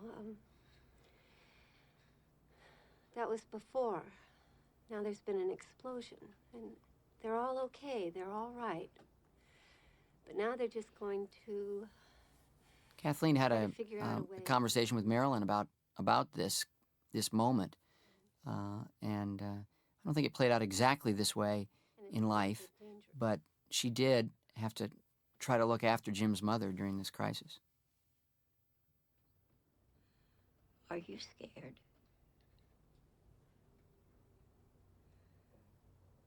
Well, don't you worry, honey. Had a very proud moment. One of our preview screenings, my mom actually came to the movie and her line got an applause. Made me feel very good.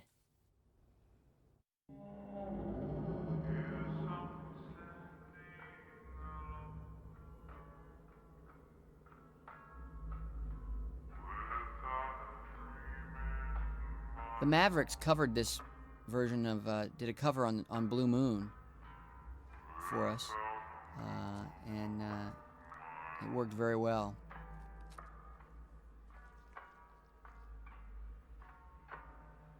I love the idea of everything in the spacecraft just kind of winding down. In Al Reinert's film For All Mankind, they use that floating cassette player as a prop that connects a number of scenes. So I borrowed that idea from Al's movie. That's wonderful news. Tell them they have to sleep. Haise is running a fever of 104. 13. Listen, we've had another request from the flight. This scene you fellas get some more sleep. comes almost directly out of Lovell's book, I believe, or else maybe it might have been a conversation with Jim. But when I heard about it, I thought it was great. There they are on the KC-135. This is the kind of thing that we just never could have done on the stage. Flight, I just lost Lovell.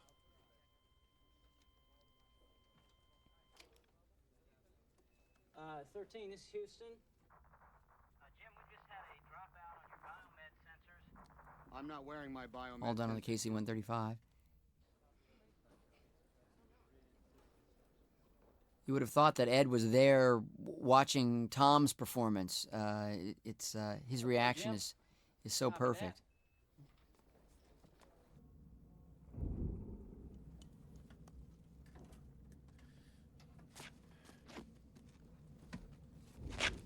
Just the way those biomed sensors are reacting is just something we never ever could have done, and we couldn't have even computer generated that kind of image, or if we had, it would have cost hundreds of thousands of dollars to try to get that detailing. Let's cut him some slack, okay? It's a shot we added very late in the movie. The film had been completely edited, and Brian Grazer, my partner, said, "You know, sometimes I feel it's a little claustrophobic, and I'm not feeling, you know, the enormity of space." And under great duress and time restrictions, the digital domain people came up with that shot and did it, and it's very effective in the movie there, I think. Fire the engines and get them on course. Copy that. When I heard they had these frozen hot dogs up there, that some of the food had frozen, it was just another detail that I found irresistible.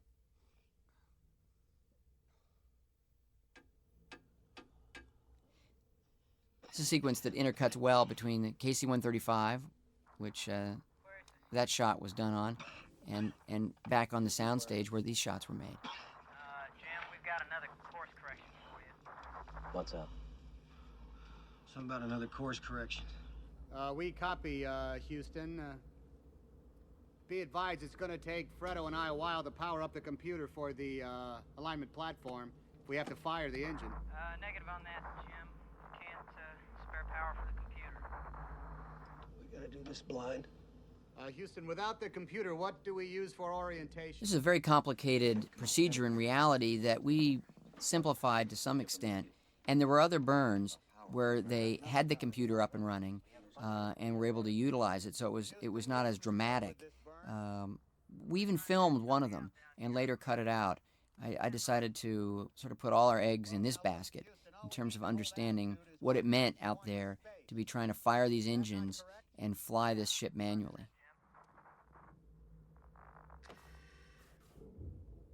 Well, Houston, we've got one.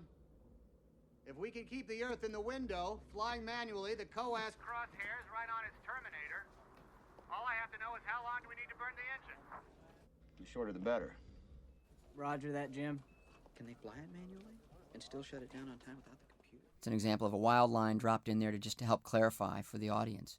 There was a little system that we developed that was to first explain something using the NASA speak, the acronyms and the technological dialogue that they would normally use, then try to find a way, either using newscaster footage or an off-camera explanation, to present it in very simple, almost layman terms, and then come back to it another time using the technical terms again, and in a way try to educate the audience as we were going. We've never tried this before. Burn, cold soak, burn, manual control. Look, it will ignite, will it not?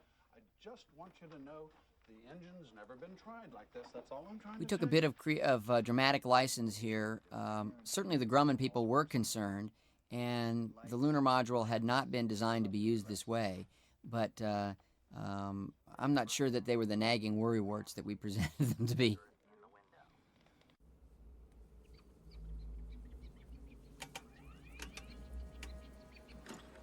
Okay, this is gonna take all three of us. Fredo, you handle the pitch. This is almost verbatim as Lovell described it to us, the preparations for this burn. We did take some license with this burn because it was the one instance where we were firing the engines for a course correction that we were going to show. So we extended it, and it was a bit longer. I don't remember the exact length of this particular burn in reality, but in this case I think we made it 39 seconds. I'm with you. Standing by for corridor control burn. Okay, Jim, you can fire when ready. You are go for the manual burn. Text plus. Button at 10 seconds. Mark. Come on, baby. One more burn. 8, 7, 6, 5. We shot this sequence for the better part of 2 days. Primarily on the soundstage. We shot a little bit on the KC-135. Every time we changed a camera position when we were shooting in the capsule, it was a big deal because it is essentially a real capsule, and we had to sort of unbolt panels and move them around, and it was logistically always complicated every time we were going to change the camera positions. And if you look at this sequence, there are at least 5 or 6 different camera positions, and then 2 cameras were used in each of those camera positions. It took us a long time to get this, plus all the digital domain work. Also, more or less improvised by the actors. They talked with Dave Scott in detail about what they'd be discussing during one of these burns. It's an important sequence, though, because it really is an example of the astronauts functioning alone. No computers helping them, not much anyone can do for them in mission control, and it's really about them and their skills as pilots. How about it? Guess you can keep your job. You betcha. Totally improvised moment. Wasn't in the script, but the actors were kind of pumped up, and because we'd characterized the Grumman exec as being so negative, I just said, "Jump up and say that you knew it all the time," and then Ed ad-libbed that line. And fortunately, we had a camera covering Ed at the same time, where he said, "I guess you get to keep your job." Well done. Now we gotta get them in. Tell me about the power-up procedures. Here's the order of what I want to do. I want to power up guidance, ECS, communications, warm up the... Gary Sinise had a real challenge. Here he's playing a key figure in the movie, and a kind of heroic figure in the film, and yet physically does very, very little. He's stuck in this capsule. Yet you need to somehow communicate the pressure, express the self-doubt, and you know, try to kind of capture the drama of what was going on in the story at this point. I don't know where the hell we're going to find it. Apollo 13 Commander Jim Lovell has more time in space, almost 24 days already, than any other man. And I asked him recently if he ever... This is one of my favorite moments. Kathleen Quinlan's performance in this sequence is something that well, I'd like to say I'm proud of it. I'm thrilled that it's in the movie. I had nothing to do with it. She just turned it on. Well, I tell you, I remember this one time. I'm in a Banshee at night in combat. This is a true story that Tom is telling, pretty much as Lovell tells it. For a while we had it in the capsule. And Tom kept saying, well, I like the story, but all these guys are pilots. You know, they're not going to sit around and tell stories about difficult landings that they had. It just seems corny to me, he'd say. And finally we came up with the notion of playing it on television, which was the way that the story had first been brought to public attention initially.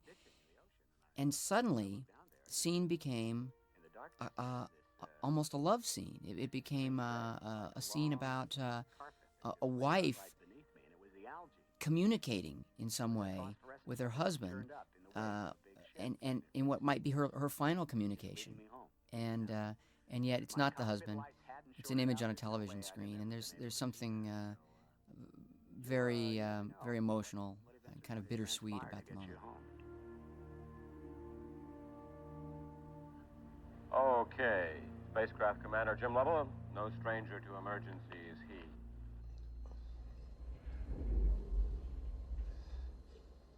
Here they are trying to sleep. One of the things that the astronauts talked about was that you know, when they had something to do, it wasn't so frightening. When they had nothing to do, that's when they would begin to think about what they were facing. Houston, can you confirm a burst helium disk? We confirm that, Jim. Houston, This burst disc was not in the script also. It was something in the transcripts. In fact, there are half a dozen other crises that the actual Apollo 13 crew faced during the course of this flight that we just didn't have room for. But on the day that we were filming this, I thought, hey, wait a minute, this scene starts off and it's kind of quiet. Let's just throw the burst disc in here. And I sent the guys off with the transcript while we were setting up the cameras, and Dave Scott was working with us that day and came back with the beginning of this sequence. They were all very happy to get that idea into the movie somewhere. So there's no foul-ups. I don't have to tell you, we're all a little tired up here. The world's getting awfully big in the window. Jim, this is deep. It's a moment also based on something that's in Lovell's book. Jack's right. Very unusual for any astronauts to complain directly to mission control or make any demands. But this was a case where Lovell lost his patience. Ken's working on it. Look, I know this sequence works, John. The sequence looks good. We're just over budget on the amperage. There were so many problems that they were trying to sort out, and no real records kept of what was explored or why. So this is one area where we had to sort through, take a look at one of the problems, and sort of work backward, try to figure out how to dramatize it for the audience. We have an umbilical that provides power from the command module to the LEM. Right, it's backup for the LEM power supply. I'm listening. So, reverse it. Reverse the flow and see if we can draw these 4 amps from the LEM batteries before we cut it loose. Why can't we do that? For a director who We don't have a procedure for that, do we? has a background in popular entertainment, let me put it that way. It's a very odd sensation to be directing a scene where you're talking about power surges going back and forth from the lunar module to the command module, and you're depending on that somehow being suspenseful. But Gary Sinise really pulled it off. I want the procedures. Now! That was a scene that evolved as we were filming. It was never actually scripted, but started talking about what it was to be a flight director, and that at times flight directors did have to show some temper to rally the troops. Jerry Griffin, who was an actual flight director on the Apollo 13 mission, helped us develop that scene there with Ed Harris kicking the garbage can. Here we go. CMC Remember, Gary Sinise, Lauren Dean, Dave Scott, and myself were up till about 1:30 or 2 in the morning. A couple of days before we were going to shoot this scene, just trying to sort through the transcripts and understand this and lay it out in a dramatic way. Is your computer on now? When I first saw the way Dan and Mike edited this scene together, I was so relieved, because it's a real turning point in the story, and I had no idea whether it would really work. I guess I was a little bit like Mattingly in the simulator.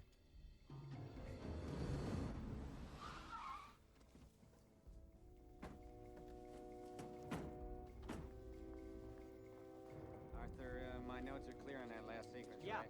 Clear from building 5, right? We built that facade right outside the stage at Universal Studios, so we could take the Steadicam and walk with Gary Sinise right into the building. This is the sequence. Has he tried it on the hardware yet? We didn't have time. Aquarius, Houston. Ken Mattingly always wore his jacket and tie on the into mission control, and Gary found out about that detail and said, "I don't care how hard this guy's been working. I don't have the measles. That comes practically right out of the transcripts. Jim asking if the flowers have bloomed in Houston. That was a kind of a euphemism for, have you got the measles after all? Have you broken out yet? When the heavy predictions come in. Yeah, we'll give it a shot. Blanche, these nice young men are going to watch the television with you. This is Neil Armstrong, and this is Buzz Aldrin. Hi. Are you boys in the space program, too? Further proof that my mother knows how to deliver a punchline. Give me a read back on that last procedure. Stand by, Ken. Ken, I'm having trouble reading my own writing, I guess. I'm a little more tired than I thought.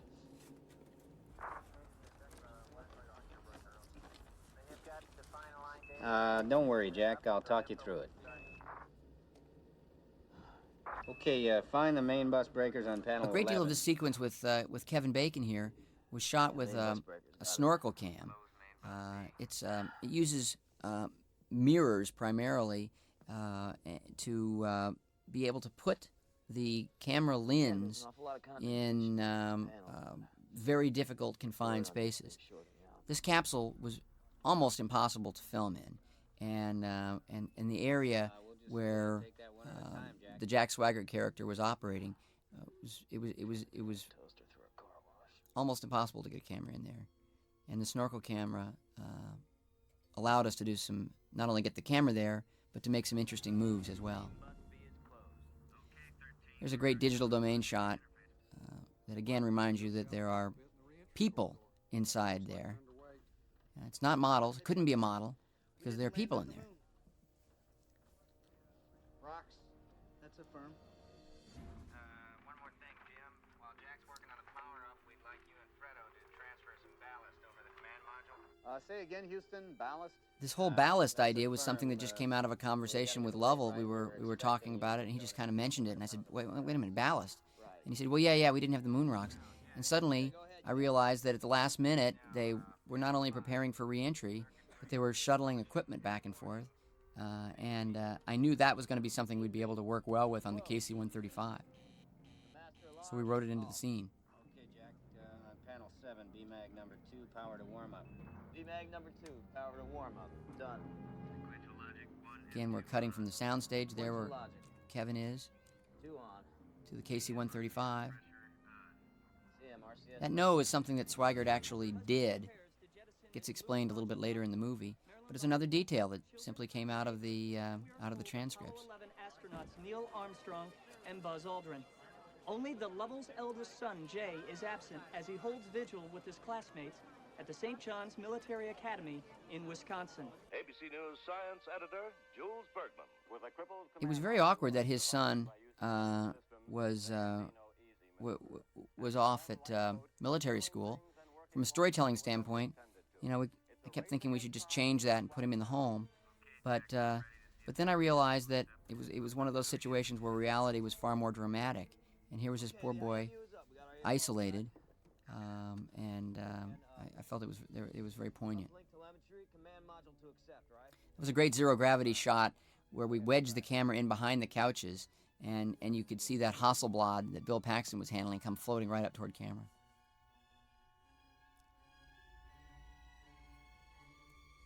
I tried to use the camera sort of swooping down and in to give a sense almost of another power. Again, it's that sort of that fickle finger of fate. God's point of view, we sometimes called the shot.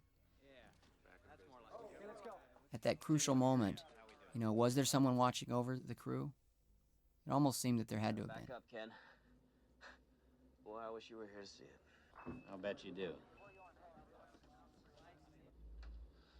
Way to go, Jack.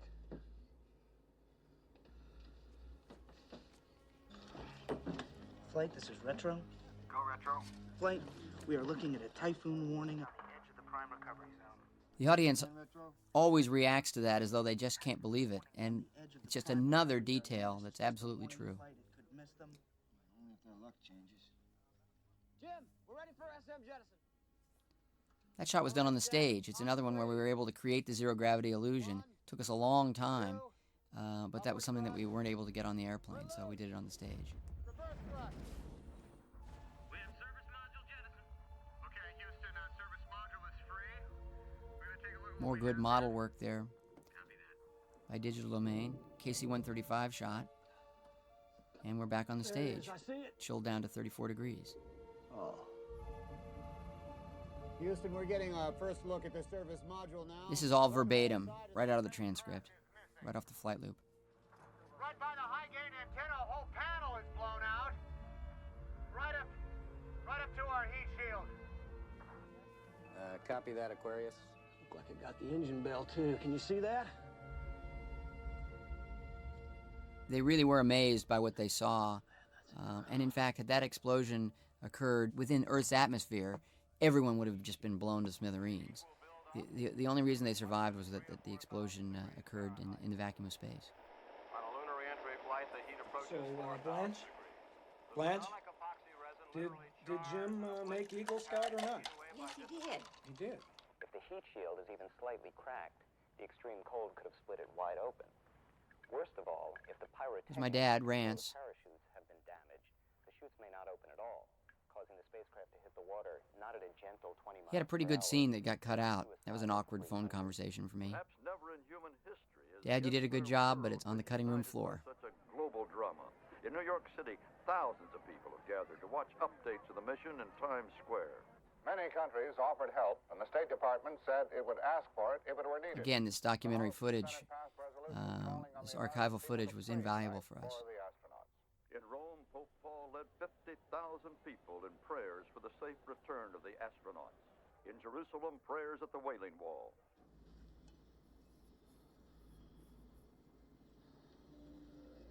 It's about time to bail out of this ship, Fredo. Fredo. This scene is based on something that really occurred. You okay? Face. First time Jim Lovell saw the movie, it must have been a bizarre experience for him. I was aware of him the entire time, even though I couldn't see him. I kept wondering, what must it look like? What must it feel like to somebody who's lived through something like this, and then to see it played out on the screen? When it was over, he was very complimentary. But the one thing that he said was, you know, I didn't hug Fred nearly that long. Odyssey, Houston. How we doing, guys? We're closing There's a in on KC-135 shot. I think I remember putting the camera down with about a 9mm lens and saying to Kevin, as we were shooting something else in the lunar module, I don't know where we'd use this, but why don't you just spin around and take advantage of the zero gravity? So we found a spot to cut it in there. It was a good piece.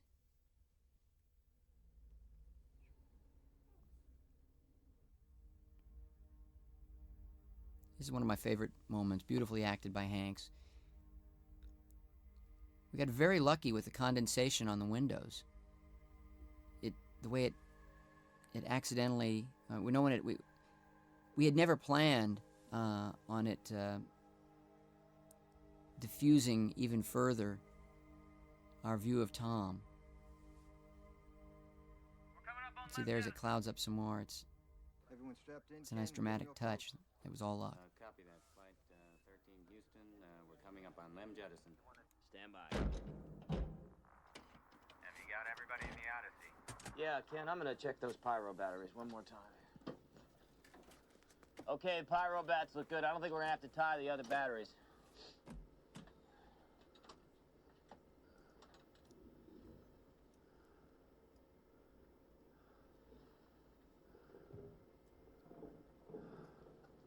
Sorry, Jack, it's an old habit.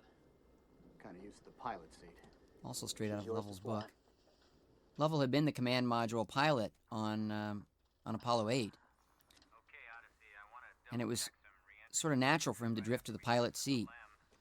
But he really felt that Jack had done a fine job on the mission and that it was important to let him take the ship in. A little punchy, and I didn't want to cut the lem loose with you guys still in it.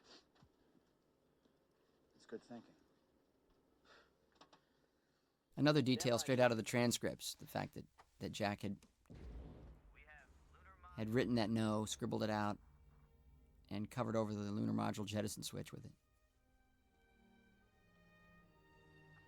She sure was a good ship. Very well, Aquarius. And we thank you. Bill talked to Fred about his almost human connection with the lunar module. He had trained in it, he understood it, he'd even helped design certain aspects of it. And when he realized that the LEM had saved their lives and that now it was going to just drift off and burn up on re-entry, he sort of chuckled as he admitted it, but he said that he felt kind of sad about the LEM. And that was a moment that I wanted to try to find a way to work into the film, and Bill played it beautifully. The little LEM that could. Okay, well now I'm asking you, when will we know? Blackout lasts for 3 minutes. If they're not back in 4, we'll know. I actually remembered very little of the Apollo 13 crisis. I think I was working on an episode of Gunsmoke or something that week, and we were out in the desert, and I knew that there'd been an explosion and that there was some danger involved. But the one thing that I remember in great detail was watching the re-entry. It was incredibly intense. So I wanted to try to capture that if I could. Of course, the whole world was waiting through that re-entry, which inexplicably lasted an extra minute longer than it was supposed to. To this day, no one knows why. Flight, they're still showering a bit up there. Do you want to tell them? Is there anything we could do about it? Not now, Flight. And they don't need to know, do they? Copy that. Is this typhoon still present in the splashdown? Yeah. We got the parachute situation, the heat shield, the angle of trajectory, and the typhoon. There's just so many variables. I'm a little I know what lost. the problems are, Henry. This could be the worst disaster NASA's ever experienced. With all due respect, sir, I believe this is going to be our finest hour.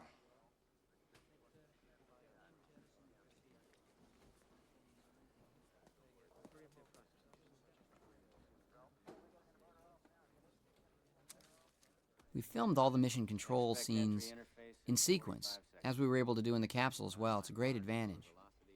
But by the time we'd been through 4 or 5 weeks of shooting, preceded by a couple of weeks of very intensive rehearsal, these mission controllers really felt like they had been through something together. And it was, oddly, it was a very emotional day when we were filming the splashdown sequence.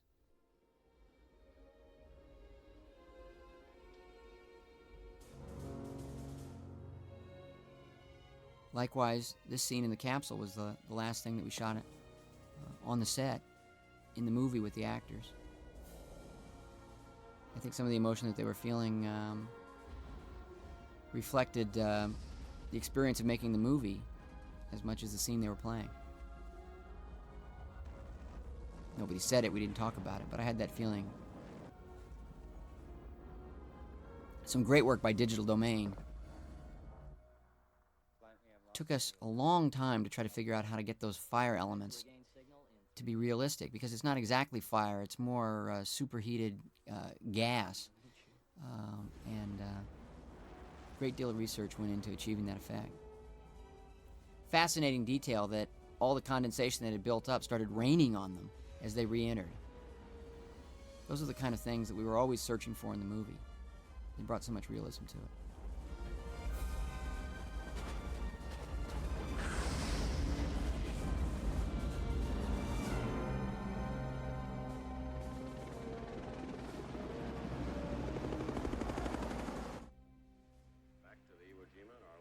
That's real documentary footage.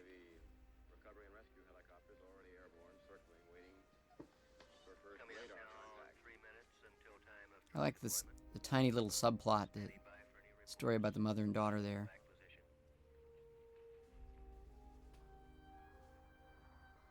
One minute and 30 seconds to end of blackout. Once we started filming this, it went very quickly. No re-entering ship has ever taken longer than 3 minutes to emerge from blackout. This is the critical moment. But everyone felt a great deal of anxiety. And just being on the set the day that we were doing particularly the mission control, but also this scene in the living room with Marilyn and her family, was very moving. I looked over at my partner, Brian Grazer, the producer of the movie, and he literally was wiping away tears watching the monitor.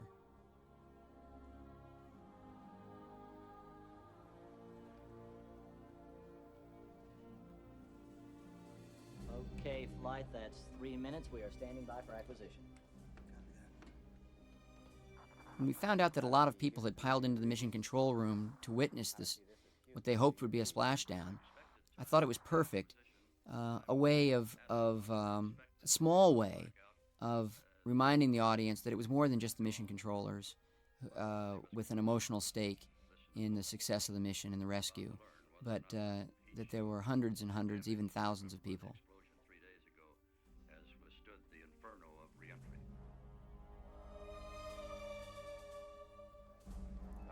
And that shot captures that feeling, I hope. Haise, Houston, do you read? 3 minutes, 30 seconds, standing by. There's an interview with Gene Kranz where he talks about this moment of splashdown. And 25 years later, he becomes so emotional that he can barely talk about it. It's one of the most amazing things that I've ever seen in a documentary. And I invited Ed into my office after I saw it and showed it to him. And he saw it, and he looked around at me and he said, "You want to go for something like that?" And I said, "Yeah." He kind of smiled and shook his head. That sort of wry Ed Harris smile. Like, well, I guess we'll give it a try, but who knows? Nothing more was said about that scene or that moment until we shot this close-up.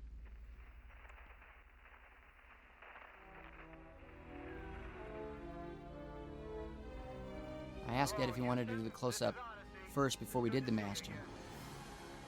And he said yes. He wanted to try to get the first experience. First time he experienced the scene on screen. It's a great performance moment.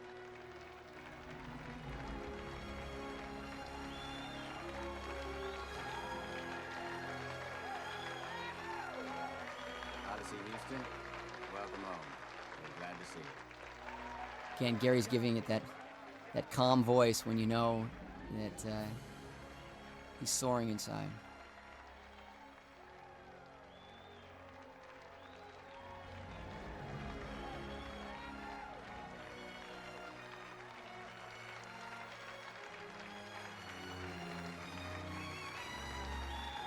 We did that shot a couple more times, but it's never the same as that first time that Ed achieved that moment. Thank God it was in focus.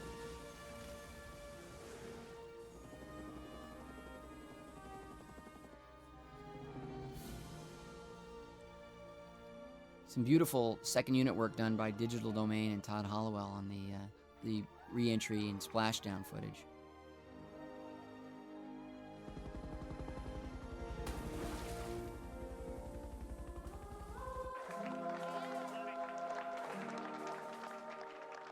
It's kind of ironic that,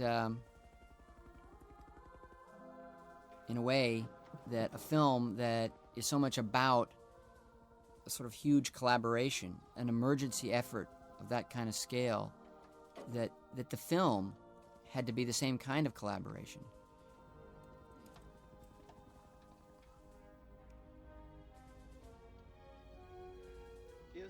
I've done some films that were more physically demanding, but I don't think I've ever seen a more exhausted crew or cast at a wrap party than on this movie.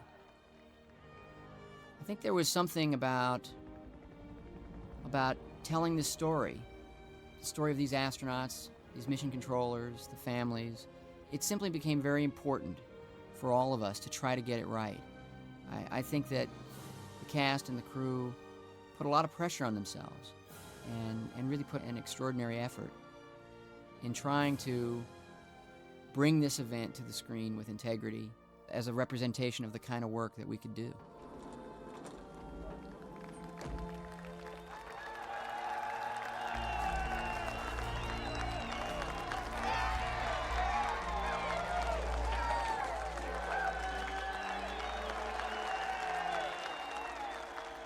Our mission was called a successful failure, in that we returned safely but never made it to the moon. In the following months, on the last day of filming in the KC-135, which was our last day of shooting on the entire picture, I said to Tom, we need to lay down some temporary narration, something that I can edit with. What do you want to say? Well, there was something that had been written in some old drafts. We sat down and looked at that, did some editing. Tom suggested a few different lines. I threw in a couple myself. We reshaped it, and with our sound mixer, went into his dressing room, a little tiny trailer off on the side of the airstrip, and recorded it.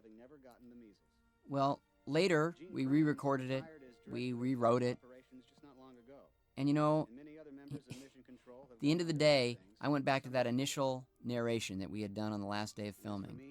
The fatigue in Tom's voice, the simplicity of the delivery. It felt very truthful to me, and I think it was a very honest expression of Tom's feeling for the subject, for the story, for the character.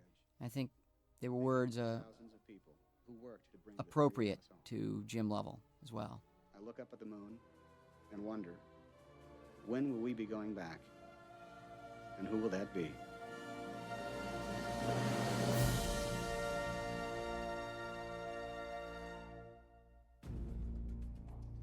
I think a lot of us who worked on the film really felt then and probably still feel that it was a kind of a once-in-a-lifetime opportunity. There was a lot of bonding involved. It was hard work. It was extraordinary getting the opportunity to work in a weightless environment on the KC-135, meeting astronauts, bringing this great story to the screen.